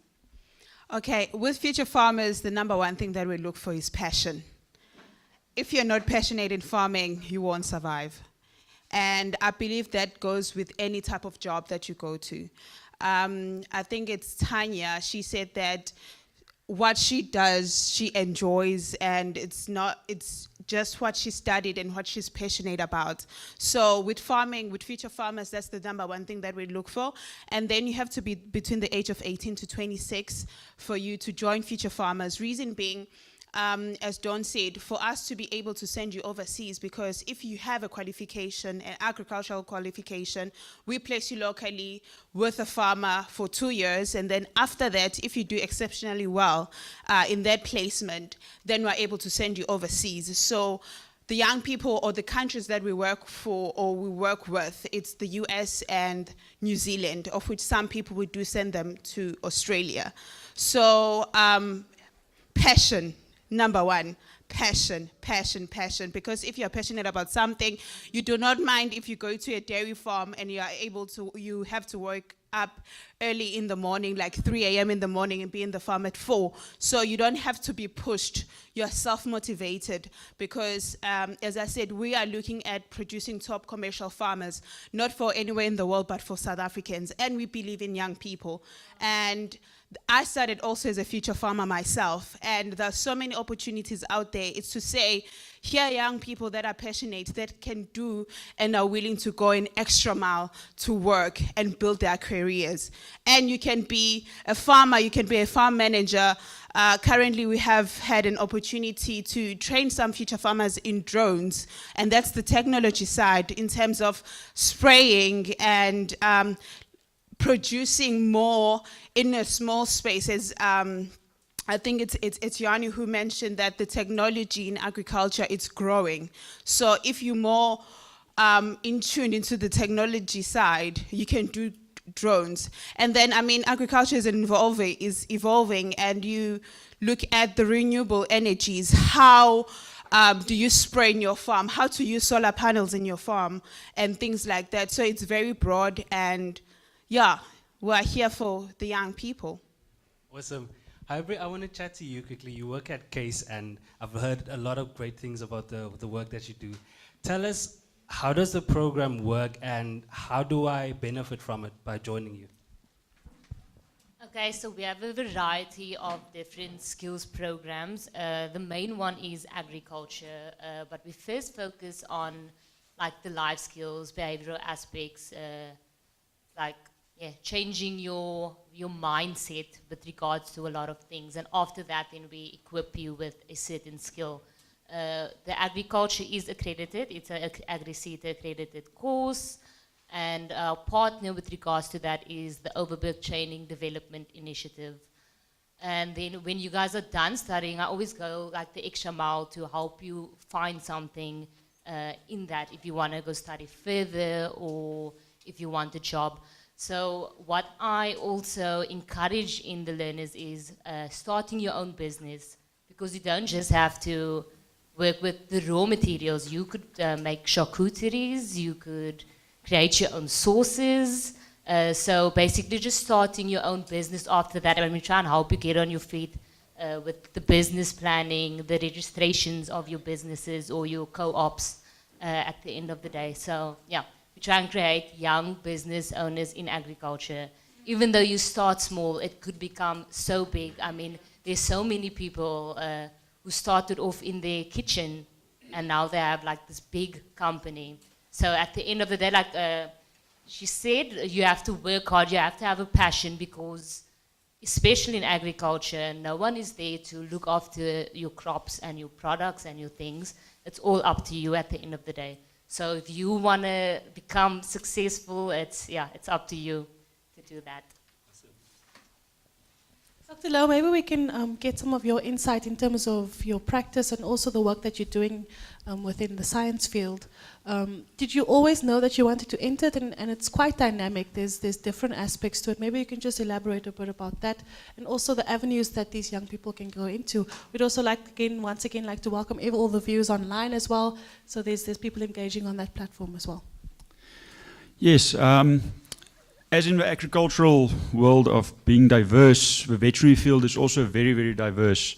A lot of people look at a veterinarian and they just see that person sitting in a building waiting for dogs and cats to come in, or the exotic animals. We actually have a very big field of different things that you can do. You can go into wildlife, you can go into government work, state work, you can go into the agricultural farmer industry, you can go into the pharmaceutical industry across the world. I mean, you can go work pretty much anywhere you want to in the world, not just in South Africa. You can do only production animals, like intensive farming. So there's a wide variety of things that you can get involved with. You can get involved with charity organizations. You can get involved in the corporate aspect. But to go back to the basics, the first thing you need to do when you're a youngster is, when I was very young, I was fortunate to live on a farm. And my dad was a farmer, my brothers were much older than me, they became farmers, and everyone thought I'll just follow the lead and also become a farmer. But my dad saw something in me when I was very young, and I always loved the medical field. I always enjoyed it. I wasn't academically very strong. I loved sports too much to become academically strong. So I realized very, very early I have to have a balance. And that's probably one of the most important things to have as a child, is to have a balance. You can't just be academic, you can't just be sport, you can't just do culture.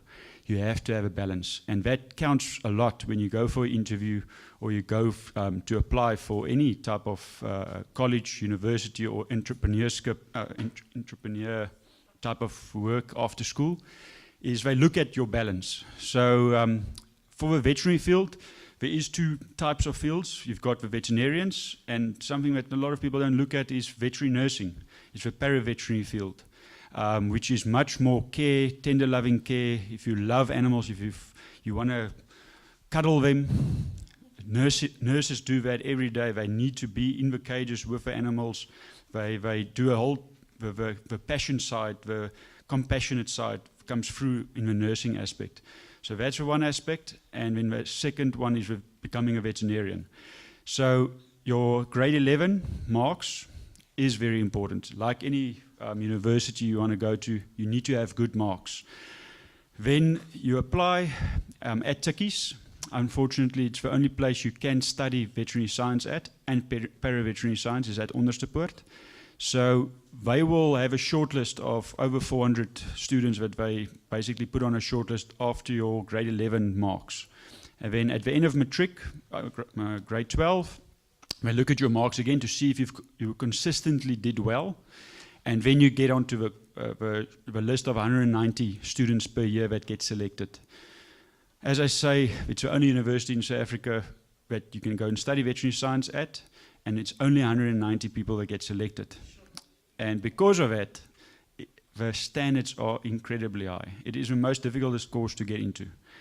I still can't believe I got into it because I'm not academic. But luckily, 20% of your interview, 20% of your things they look at is your balance, your sport, your culture, your leadership abilities.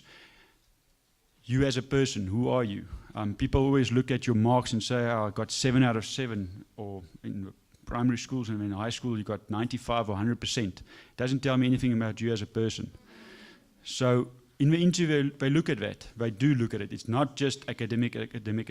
But unfortunately, the bad thing is everyone who applies, there's over 1,000 students, scholars that apply per year to go to veterinary school, and only 190 get selected. So mathematics, science, all those type of subjects are very important, and the standards are very high.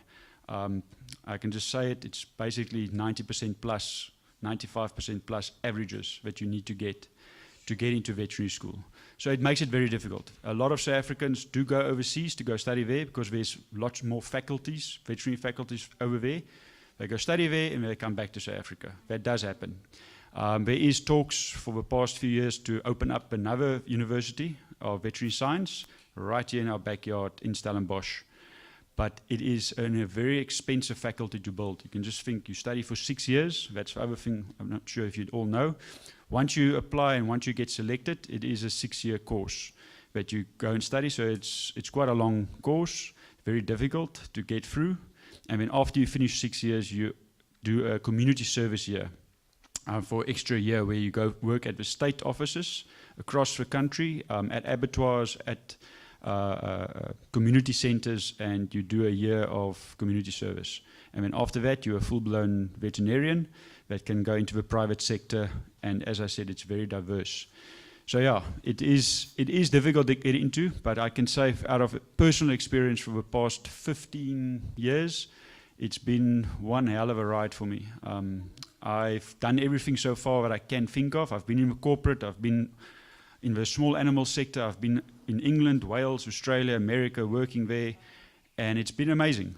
And my father basically told me to go out there and learn and see all the different possibilities. And because of all my possibilities I saw, all the basics that I saw in different practices, I realized that what I want to do is be part of the agricultural sector. So when I go to my farmers, small scale, medium scale, or large scale, or commercial or non-commercial, because I do all of them, I see myself as part of their business, not just as a vet on my high horse standing on the side. I'm part of a circle of trust.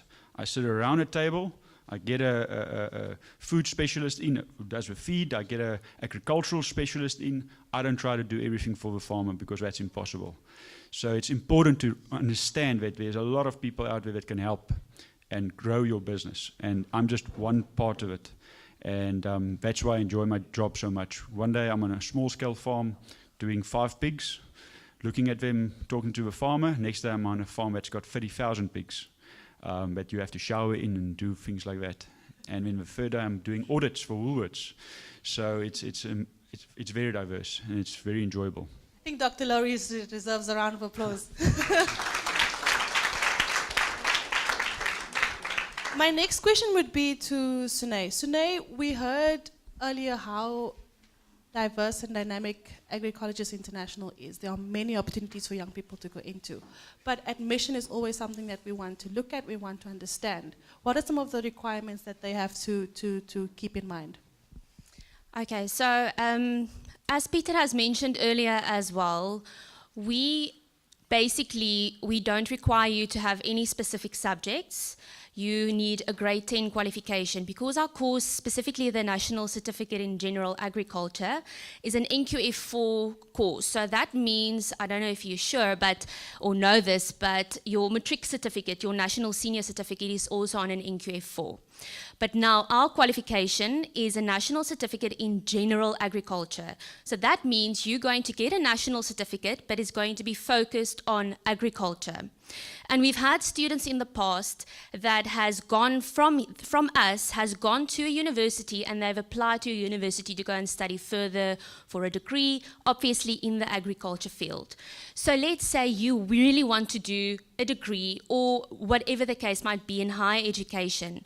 You can still apply for our national certificate and you'll be able to go and apply. Obviously, each university has their own admissions requirements, but then at least you do have that qualification behind your name and it's something that, that's extra. Like with a CV, anything you can put on your CV is going to help you in future. All right. So you need a grade 10 qualification. You also need to be able to write in English because our studies are online. Everything at this stage is in English. It's universal language. We are looking into translating in future, so that's in the pipeline as well, to Afrikaans, Spanish, etc., because we are international. So then we also, once you've applied, we just want you to do online admissions assessment. It's quick. It's like 30 multiple choice questions just to test your basic language, numeracy, and computer skills, just to see if you know how to click a mouse, what your web browser is, things like that. Because strangely enough, there are still people out there that do not know, that's not educated. So that's basically what we look at, what I look at. We don't really look at a specific age. Obviously, if you have a grade 10, you will be 16, 17 years old and older. We've had students that were in their 60s. So there isn't really an age limit at this stage. We've also have students now, I think now I've just enrolled our student from our 23rd country.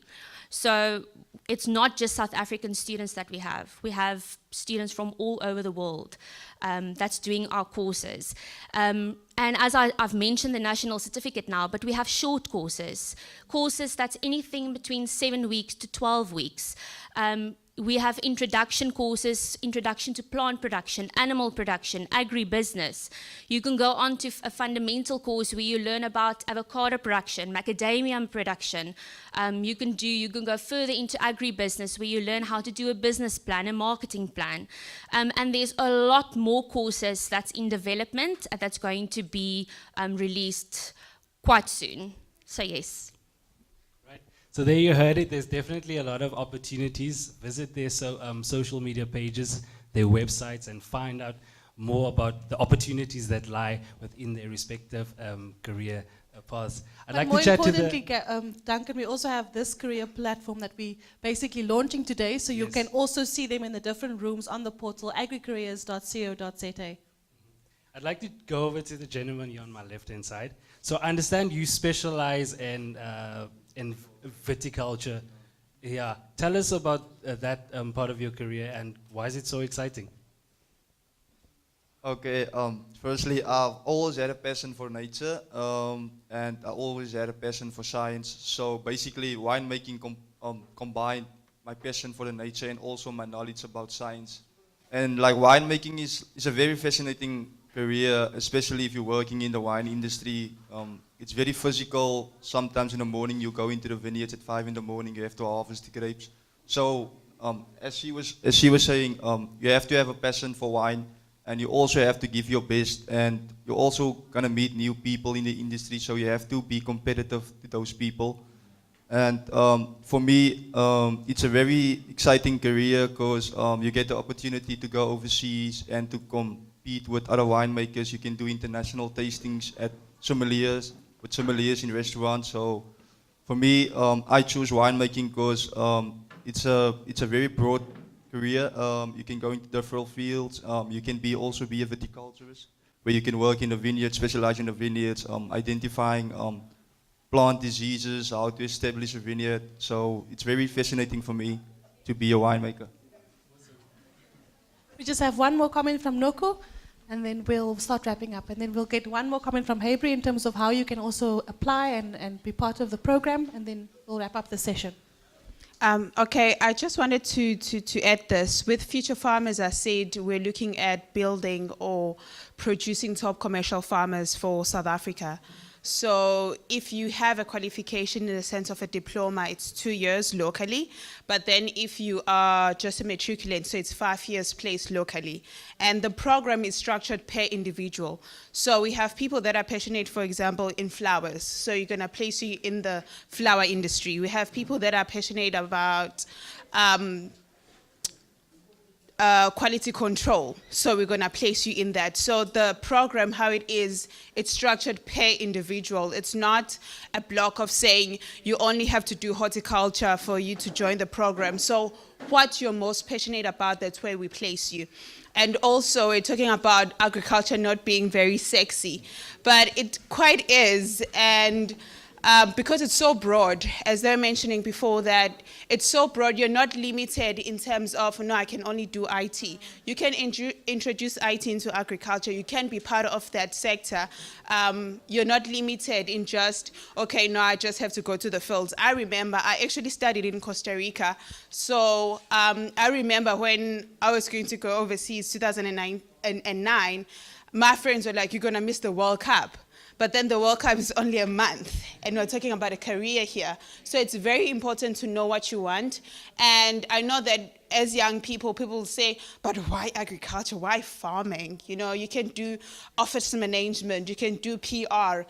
Just try, and you will see there's so many things that agriculture is evolving. That's another beauty with agriculture. It's evolving. What was done last year, there are new things happening this year, and there'll be new things happening next year. So it's a best place for young people because we get bored. That's the truth.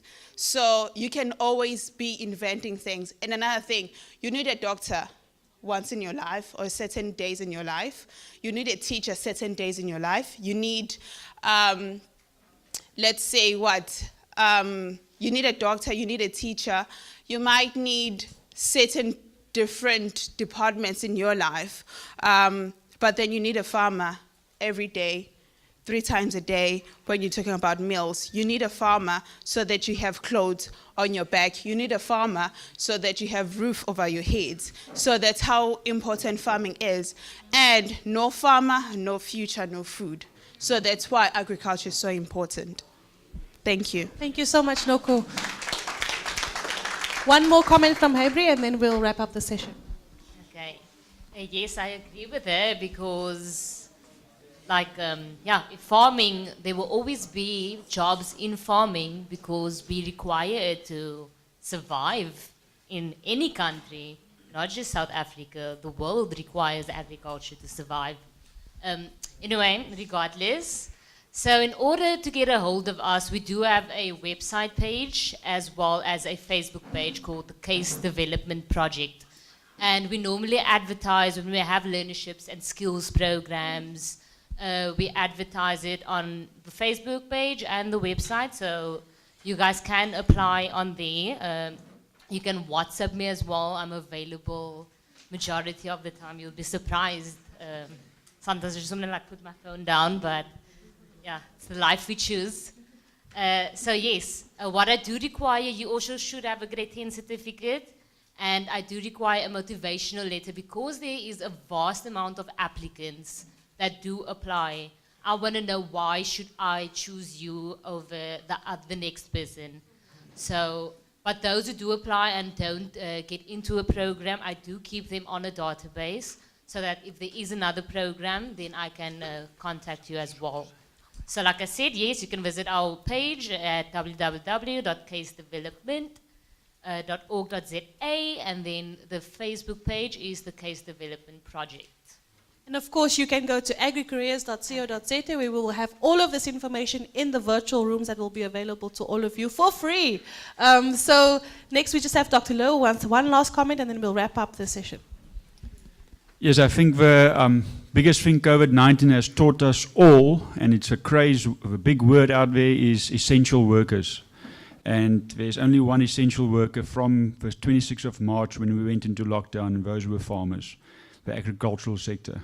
It was essential, and it's still essential, and that's why we need to promote local business, local farmers, and local produce. Very important. Thank you so much to all of our panelists. Can you give them a round of applause and we'll give them gifts. Thank you.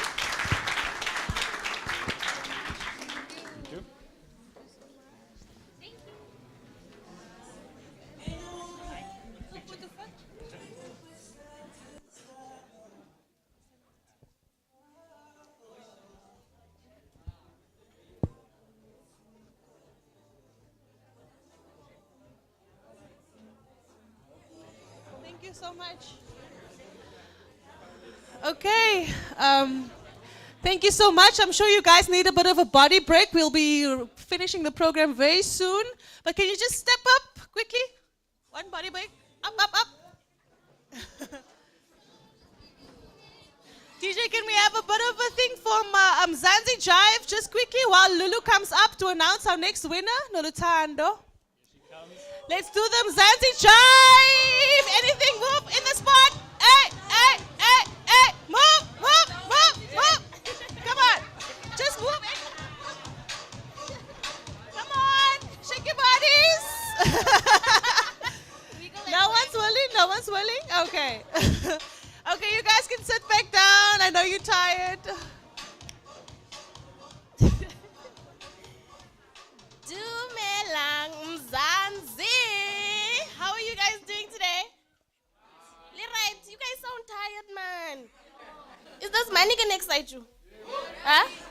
Ne? Okay, let's announce our next winner. Oh, wait. Introductions. I'm Nolutando Ngakani. I am a journalist with Food from Mzansi. Leave a Lulu. Ne? If you have problems, you must contact me. Ne? Just go on the Food from Mzansi website and you search Leave a Lulu. You write to me. Ne? I got you. And stuff, yes. So on to our next winners. Where's the question? Don't put them up.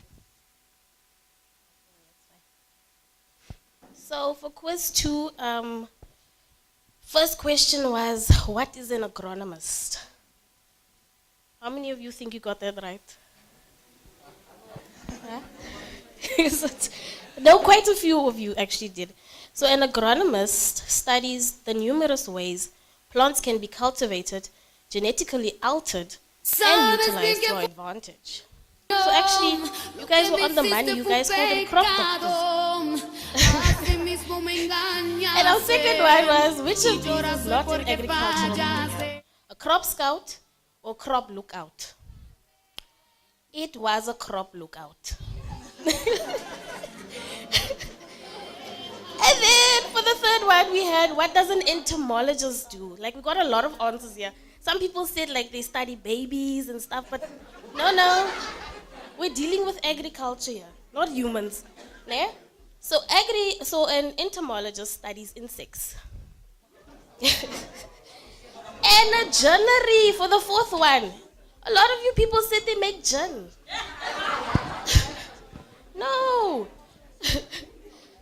They are cotton gin. They make, okay, meaning a cotton engine. So it's a machine that quickly and easily separates cotton fibers from their seeds, enabling, ne? And then what does a quarantine inspector do was the fifth question. And do we need them did we need them before COVID-19? And the answer was yes, we needed them before COVID. This job has nothing to do with the pandemic. And the last one, O is for oenology. What does an oenologist study? They study wine and winemaking. A lot of you guys got that right because you're from Paul. Yes. Go Lulu! Can we give a round of applause to Lulu? So she's going to announce the winner. We're going to quickly ask you to come up and then we'll just take a quick picture. So Lulu, who do we have that won? We have 3 winners again. 3 winners, wow. And we have, for the first 2, we have Natalie Williams and Anushka Williams. Natalie Williams, woo!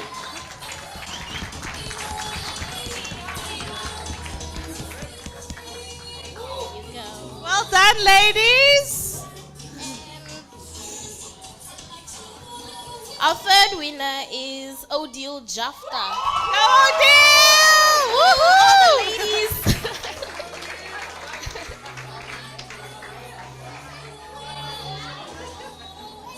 Well done, doing it for the ladies.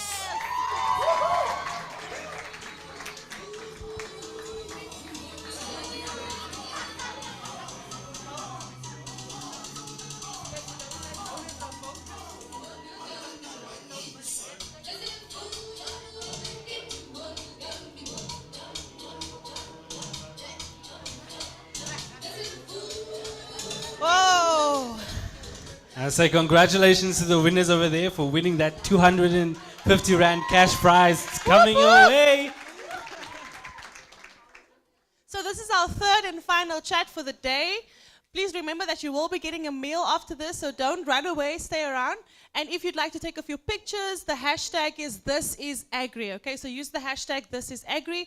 Also, thank you to everyone viewing online. We appreciate you, we love you. Thank you for being part of this amazing day. And So- make sure you tag us on social media as well. Yes, definitely. So next up we have Dr. Sean Samuels. He's a senior researcher at the Agricultural Research Council. Welcome, Dr. Samuels. And then we also have Ricardo Silva. He's the concept editor and communication at Yay Baby Digital. Welcome, Ricardo. Whoop, whoop.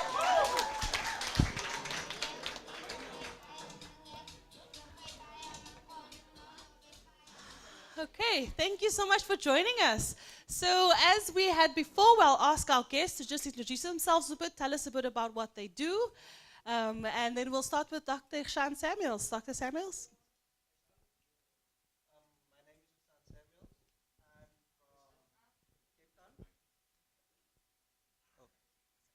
Thank you. I'm from Cape Town, originally from Mitchells Plain, so I don't stay there anymore. So I'm a rangeland ecologist, what they call me. It's one of parts of agriculture. Agriculture is so diverse. I'm a rangeland ecologist and I work with the Agricultural Research Council. Basically, we're the research arm of the Department of Agriculture in the country. We're a government organization. We're about 2,500 people scattered right around the country. So it's many opportunities in agriculture, and I'll talk later about what I do. Hi all, I'm Ricardo. I'm the concept editor and communications at Yeah Baby. I'm from Strand, so like just around the corner. I'm going to talk more about what I do just now. Dr. Ikshan, so you grew up in Mitchells Plain, but you somehow got into agriculture. That is so way off for me. How did the industry attract you? How did you get involved? I think, Mitchells Plain is not the best part to develop a passion for agriculture. But agriculture is so diverse, so if I can just take a few seconds to explain how agriculture has evolved. So you have agriculture that was previously very extractive, meaning they just take from the land. On the one side you had conservation, we just want to protect the land.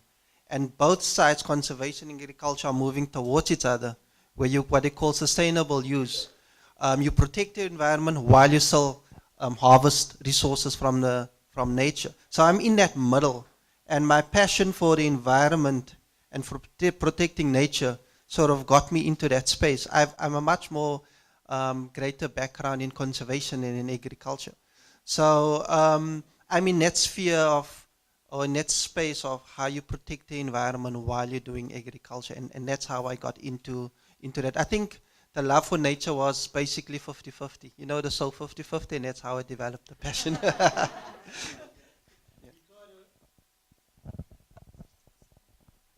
So, Ricardo, you specialize in content producing and marketing, especially in the agricultural space. How did you get into the sector, and how has it been like?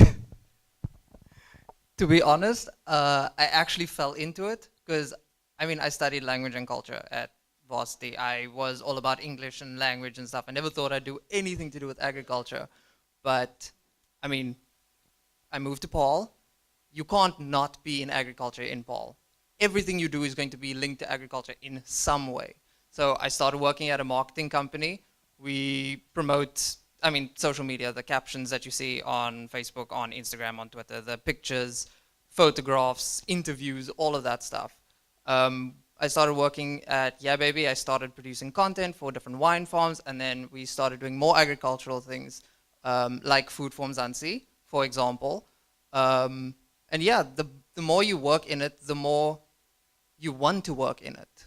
Like, I can't imagine not working in agriculture now. So wait up, Ricardo. You studied languages. You are not in the sun all day. You sit behind a computer and you work in agriculture. Yeah, that's basically it. I mean, do I look like I've been in the sun in the past, like 6 months?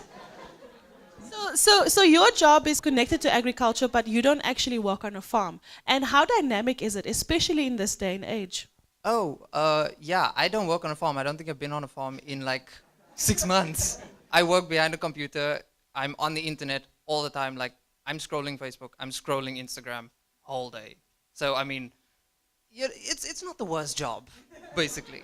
But I don't know, like, it's something crazy because you don't think you're going to get into it. But everything is linked to agriculture in some way. So promoting posts on social media, talking about some influencer who happened to go to a wine farm. I mean, that's linked to agriculture, something as simple as that. So, yeah. Now, if people want to do what you do, what do they study? Where do they study? Okay, so I studied language and culture, right? I didn't think I'd do anything to do with marketing. I didn't think I'd do anything to do with social media. I was going to, I don't know, like publish a book or something, right? Then I started working at Yeah Baby, content creation, copywriting, all of those captions that you see. And the more I worked in it, the more I learned. Like, most of my experience is literally experience. So study, like, if you like English or if you like Afrikaans, if you like language, go study at Stellenbosch or go study at whatever institution you want. Go do a language degree or go do a communications degree, because I think the UWs also does that. And then find a space, because everybody needs a copywriter, from an influencer to a big brand to an advertising or marketing company needs a writer. You start there, and as you go, you build. Dr. Ikshan, I think sometimes people think that the food that we grow starts on a farm and leaves the farm and that's it. But there's so much more that goes into it, lots of research. And a lot of the work that you do at the Agricultural Research Council involves that. Maybe broadly talking about how that works and how young people can get involved and what they should be thinking about right now to be part of what you do. I think from my aspect of agriculture is basically livestock farming. And livestock farming specifically how the livestock use the natural rangelands. How is it linked to biodiversity? Just to let you know, more biodiversity is on the farms than in conservation areas. So it's important to protect your farms. So what we do is because 69% of the country is not suitable to plant stuff, it's only for livestock. But you can use that plants to manufacture meat through livestock farming. And through that way, food is being produced. But then you have to be very careful not to overuse there's a lot of concern these days about overusing the resources. Degradation, overexploitation, and climate change is worsening everything. Just to let you know what I'm actually doing, I'm studying small mammals, I'm studying insects, I'm studying desertification, so it's much more to do with the environment than protecting the environment and protecting all the species than the production of food in that sense as well. So you can, through that way, get into agriculture. But I think I just want to share something with all of you is that you don't have to do science to be in agriculture. You can do the language component, but you can also be a social scientist. Remember, one of the missions or the goals of agriculture in this country is food security, to provide food security for households. And you can't do that only through natural sciences. You have to look at aspects in terms of what makes a family food secure, the gender issues. You know, it might be the men that only in food secure, but the women get little. You have to look at that dynamics. You have to look at the aspects of farmer-employee relationship. You have to look at very socio-economic aspects as well. So you don't have to be a scientist to get into agriculture, and you don't have to be the smartest person. I think Dr. Lowe alluded to that, that it's hard work and it's a passion.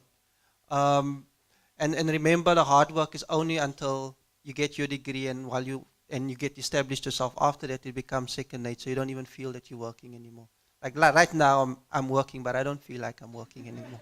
So it's hard work at first, it's sacrifice, but then after that, it's fun. You enjoy your life, basically. And Dr. Samuels, you also get to meet and engage with many farmers throughout the country. Maybe you can tell us a bit about that. Yeah, I'm fortunate to work for an organization where you're not limited to one space. I can virtually work anywhere around the world if I want to, still be employed by the Agricultural Research Council, because South Africa's got a lot of what they call bilateral agreement or multilateral agreements with countries. We say that we will help each other in terms of resource or research. So I've been to a couple of countries and learning from them as well, but also they would like to learn from us, particularly protecting the biodiversity. Remember, South Africa, I think, is the second or the third most biodiverse country in the entire world. In the entire world, we have the richest deserts in the entire world. So we can show the rest of the world how to protect our natural resources. So that is opportunity for exchange. So yeah, it's everywhere. I've been to a lot of livestock farming happens in all the provinces. This year we had a project where we've been to all the provinces, studied the best 100 livestock farmers in the country. What I love about my job is you see things that no other people see. The beauty of nature you see every time you go out into the field. I've got a lot of students. Students do most of the work and I just relax. So, yeah. Ricardo, what makes you love the sector so much? What attracted you? And also, how do you see it as an option for young people to go into through what you do? Well, like I said, I didn't choose agriculture. I fell into it, right? But if you're doing content creation, if you are writing for social media or for websites or for online, as you write, you need to learn about what you're writing about. So I started writing about a couple of wine farms. And the more I wrote about it, the more I learned about winemaking, learned about the whole process from growing the grape up until actually bottling and selling the wine. And then when we started with Food for Mzansi, explosion. There's really no limit. If you choose to do content creation, if you choose to write for social media, for any brand, for anything, you're going to learn more about what you're writing, because otherwise, how are you going to write about it? And if you work as a content creator anywhere in South Africa, you're going to do something to do with agriculture. You're going to learn about it. And I promise you, as somebody who has nothing to do with agriculture, who did not have any farmers, anything, you will fall in love with it. You really will. There's really nothing like it. Okay, I think that wraps up. Dr. Shan, just one last encouraging word to motivate the learners. I think you've worked a lot with young people, and then we'll wrap up the session. I think what I'm saying, if I can do it, I think certainly you can do it. It's just about putting your head down, as I mentioned, for a small sort of period of time in your life. I always say that whatever every year that you work hard in getting maybe your 4-year degree, you'll probably reap 10 years of benefit after that as well. Because what the reality is, if you have a degree, your income would be much better than if you don't have a degree, and you can do much more. I'm not saying you're going to be the richest person in the world, but you don't have to worry where your next plate of food would come from. So that is quite important, that you work hard and you set the foundation for the rest of your life. And that's very important. Once your foundation is set, it's a bit better. Thank you so much. Can we give them a round of applause, Dr. Shan and Ricardo Silva? Thanks for joining us.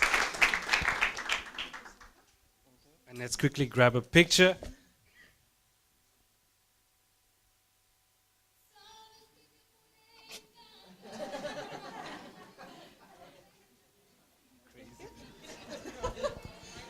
Okay, thank you so much. Before we go, we're just going to welcome Food for Mzansi co-founders, Ivor Price and Kobus Lawrence. They're just going to tell you about our exciting new platform, and then we'll give you something to eat, and then we'll be off. Thank you so much. Ivor and Kobus, give them a round of applause. Good morning, everybody. Thanks for being with us today. A lot of people tuning in from all over the country. We'll be short and sweet. I know Kain se meneer is hastig. Ons is 3 minute. Dan gryp jy 'n McDonald's burger op die pad net om vir julle dankie te sê, and then you're on your way. But I want all of you who have access to your phones to go onto agricareers.co.za. Gareth, I'm not sure if we can get it on the screen, probably not. agricareers.co.za. There you go. There we go. Okay. So this is a living organism. It's a website launched today, and the beauty of it, it will live forever. It's about the A to Z of agricultural careers, and as you know now, I'm a journalist and a television presenter, but I work in agri. You can be an economist and work in agri. Whatever you do, it's in agriculture. So this will be updated regularly, and how it works, short and sweet. The first bunch of key exhibitors are up, but different universities will be also uploaded within the next couple of weeks. You'll see there are a couple of rooms. If you click on the first room, let's give them an example of room 1, just to say which career is right for me. Yeah. So basically, we try to not only get people excited about agriculture and to consider different, opportunities and possibilities for their careers, but also to help you make the decisions that you have to make now, choosing subjects, making big decisions about how you put in your energy for the rest of your life. So there you can see how to apply for support from NSFAS, gap years, should I go to the choice between a university or a TVET college, how to choose subjects. There's a lot of general stuff that can help you specifically in that room. Then the next room is the VKB room. It's room 2. VKB is an agricultural enterprise. They're one of the biggest, probably the biggest employer in the Free State. Now, what many people make the mistake, we all want to work in the cities, in Cape Town, in Joburg, in Durban, maybe in PE, with respect to all the people out there. But I'm here to tell you that there are amazing opportunities if you prepare to drive just a couple of kilometers out of the city that will probably pay you much more. Okay? So moenie bang wees vir die dorpe nie, there are great opportunities there. In the VKB room, you'll see some of the amazing people. Portia Lepesa, for example, is a talent manager at the VKB group. They employ 6,000 people in the Free State and Limpopo. Jan van der Walt works in procurement. Do you know what procurement is? You should be finding out. If I were you, I'd go, if I had to choose, I'd probably go to procurement. Reino Steyn is on there.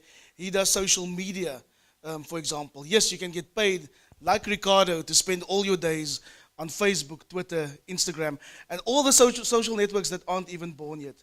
Room number 3 is the Food for Mzansi room. Yeah. Food for Mzansi room, you can meet all our journalists there. All the you've seen most of them here today, and you can also learn what we are about. We are all about telling you stories about people you never even knew about. So go check it out and go meet our journalists. And don't be scared of opportunities around you. That guy over there, Duncan Masiwa, is currently leading a project with Google. You know Google? All the way from Europe. Google's working with Food for Mzansi, and we're training 60 people. Some of them have standard 7, some of them have master's degrees, but we're training them as citizen journalists. So there you'll meet inspirational journalists like Duncan, Sinesipo, Nolutando, who will tell you how they're doing. We've got journalists on there who came from University of Wits. They now work for CNN. It's all possible. Also citizen journalists, and it doesn't matter what age you are. Lots of inspiration. Also, if you're into PR, Kobus. Yeah, we've also got Tanya, who spoke to you earlier. She gives you a lot of information if you're considering entering the PR and the marketing side of things. We're not going to highlight all the rooms, but I want us to go to the Standard Bank room. Standard Bank, unfortunately, can't be here today, but they're a big partner of Food for Mzansi. They're not allowed to go out in public yet because of COVID. But you know that there's a whole world out there working with agriculture in finance. From bank tellers to accountants to internal auditors to office managers. Banking is huge. It's also linked to agriculture. Meet some inspirational people in the Standard Bank room on agricareers.co.za. There's a lot of stuff you'll find there. You'll see a lot of interviews with interesting people. So it's not about just hard information, although you do get that there as well. You can just sit and listen to an interview and get to know a person and find out what their jobs are really like. The next 2 rooms belong to the University of Stellenbosch and then Agri Colleges International. Stellenbosch University really is a leading institution, and what I like about Stellenbosch University is the fact that they go to such trouble to make university accessible to all of us. Not only in the Western Cape, but also in the Eastern Cape. It's one of the few places where you can still study, for example, in Afrikaans, which is a major language in this province, want ons weer die navorsing wys, as 'n mens in jou tweede taal leer, doen jy nie so goed nie, né? So I'd really like to encourage you to check out the opportunities. I know of amazing people who barely passed matric, but they did a gap year, and now they've got PhDs before 30. Stellenbosch really takes people by the hand, and they've got a great agri-sciences department as well. Van 'n wynmaker tot 'n enologist wat julle vandag leer ken het, to science, whatever. Explore it, okay? It's all there, and you're also very privileged because Monica Bassoni is here. Dis die vrou wat vir jou gaan toelaat by die universiteit, die een wat met julle gepraat het. Sy is hier. As julle nie haastig is nie, praat met haar, vra al julle vrae. Sy is hier. Next up, Agri Colleges. Yeah, like you've heard earlier, distance learning has definitely become more of a thing, and Agri Colleges is right there at the forefront of doing distance learning for agricultural subjects in South Africa. So if you're looking for an opportunity that doesn't require you to leave your home and your family and spend a lot of money to go to a big institution, then check out Agri Colleges because there might be options for you there. I'm also really a fan of the Agri Colleges because let's face it, not everybody can go to varsity, okay? And at the moment, government is giving away 896 farms, 896 plase, okay? Vir mense wat ewe skielik nog nooit toegang gehad het nie.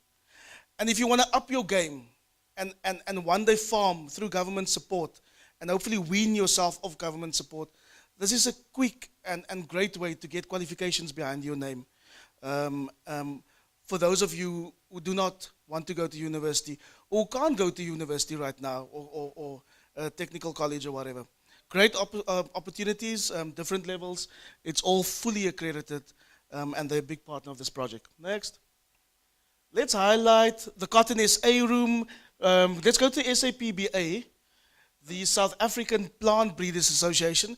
You've met Tanya, Cotton SA this morning. Yeah. The plant breeders, if you're scientifically interested, you're going to find a lot of interesting stuff on here.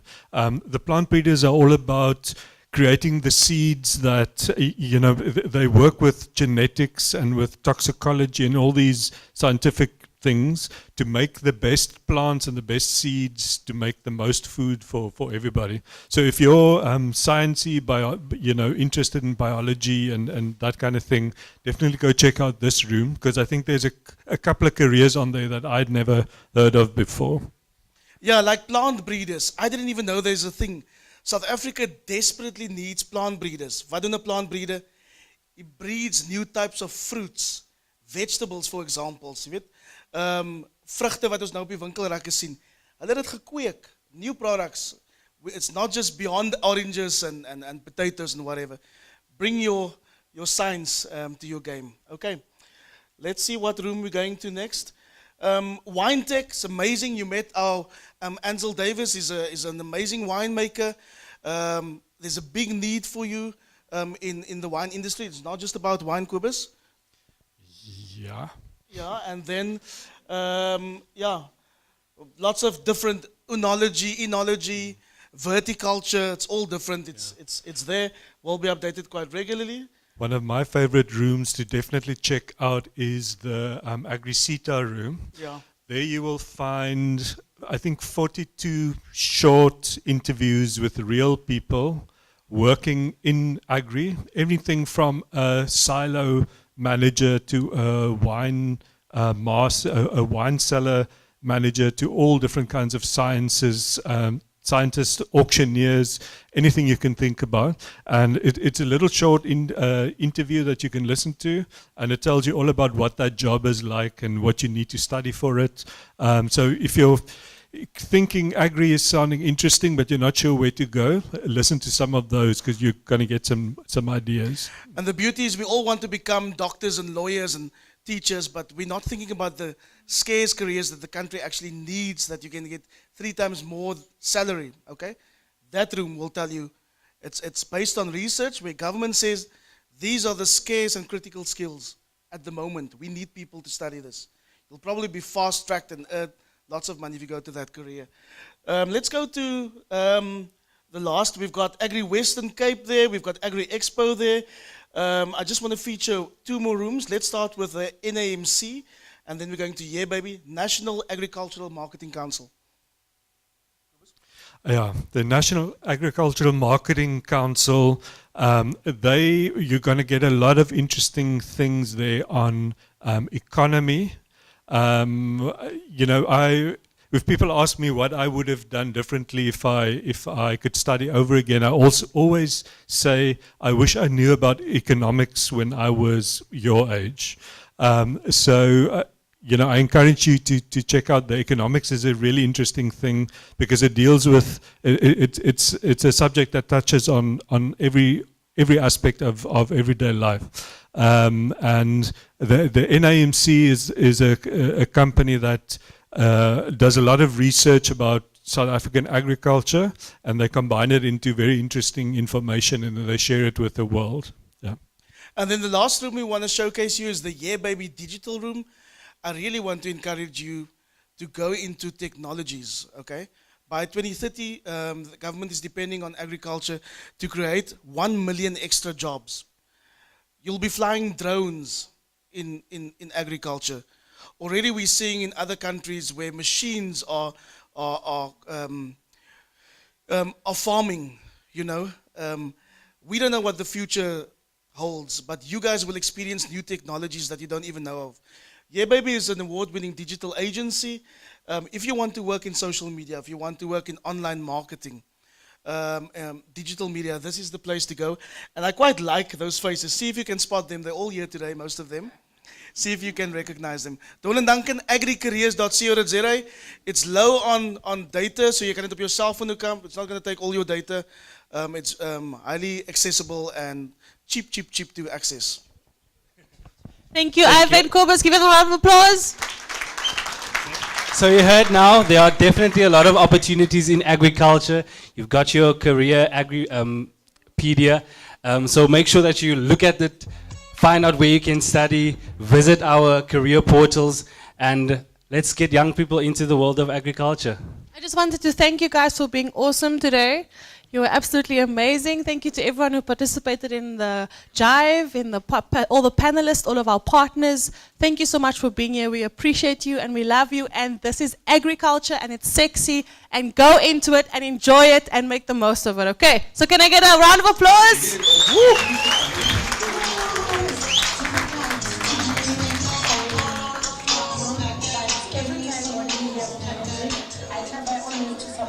What makes me Hierdie week op Vir die Liefde van die Land. Oh, it's difficult to be a farmer, but every time when he have challenges, I try by all means to support him. What makes me successful is working together with the neighbors and you get support from your family. Hierdie nuwe geslag boere kweek nie net om mense aan die lewe te hou nie. Hulle kweek ook 'n nuwe Suid-Afrika. Vir die Liefde van die Land, elke donderdag om 6.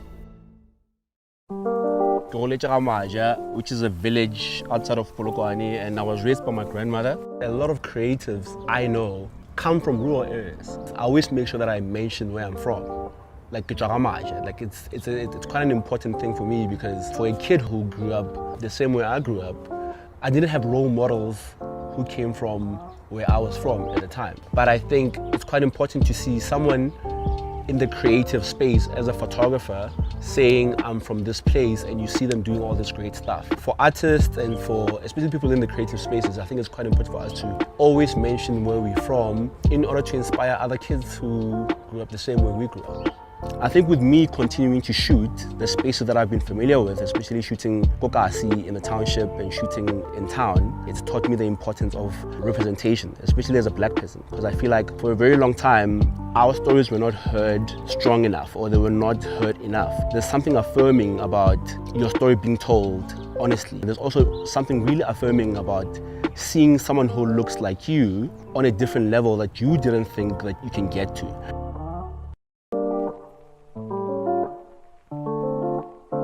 Food from Mzansi is different because we're the first of its kind, and no one else does what we do. We speak to farmers and we talk to the broader South Africa. What sets Food from Mzansi apart from other agriculture media, I think, is the fact that no story is too big or too small for Food from Mzansi. In my work as a Food from Mzansi journalist, I think it's amazing that I get to make a little bit of an impact in the lives of our unsung hero, the farmer. I never imagined that I would be working in agriculture, and I ended up in agriculture, and I'm loving it. The young people that I'm meeting that are successful and they are literally taking up space, to me, it's empowering.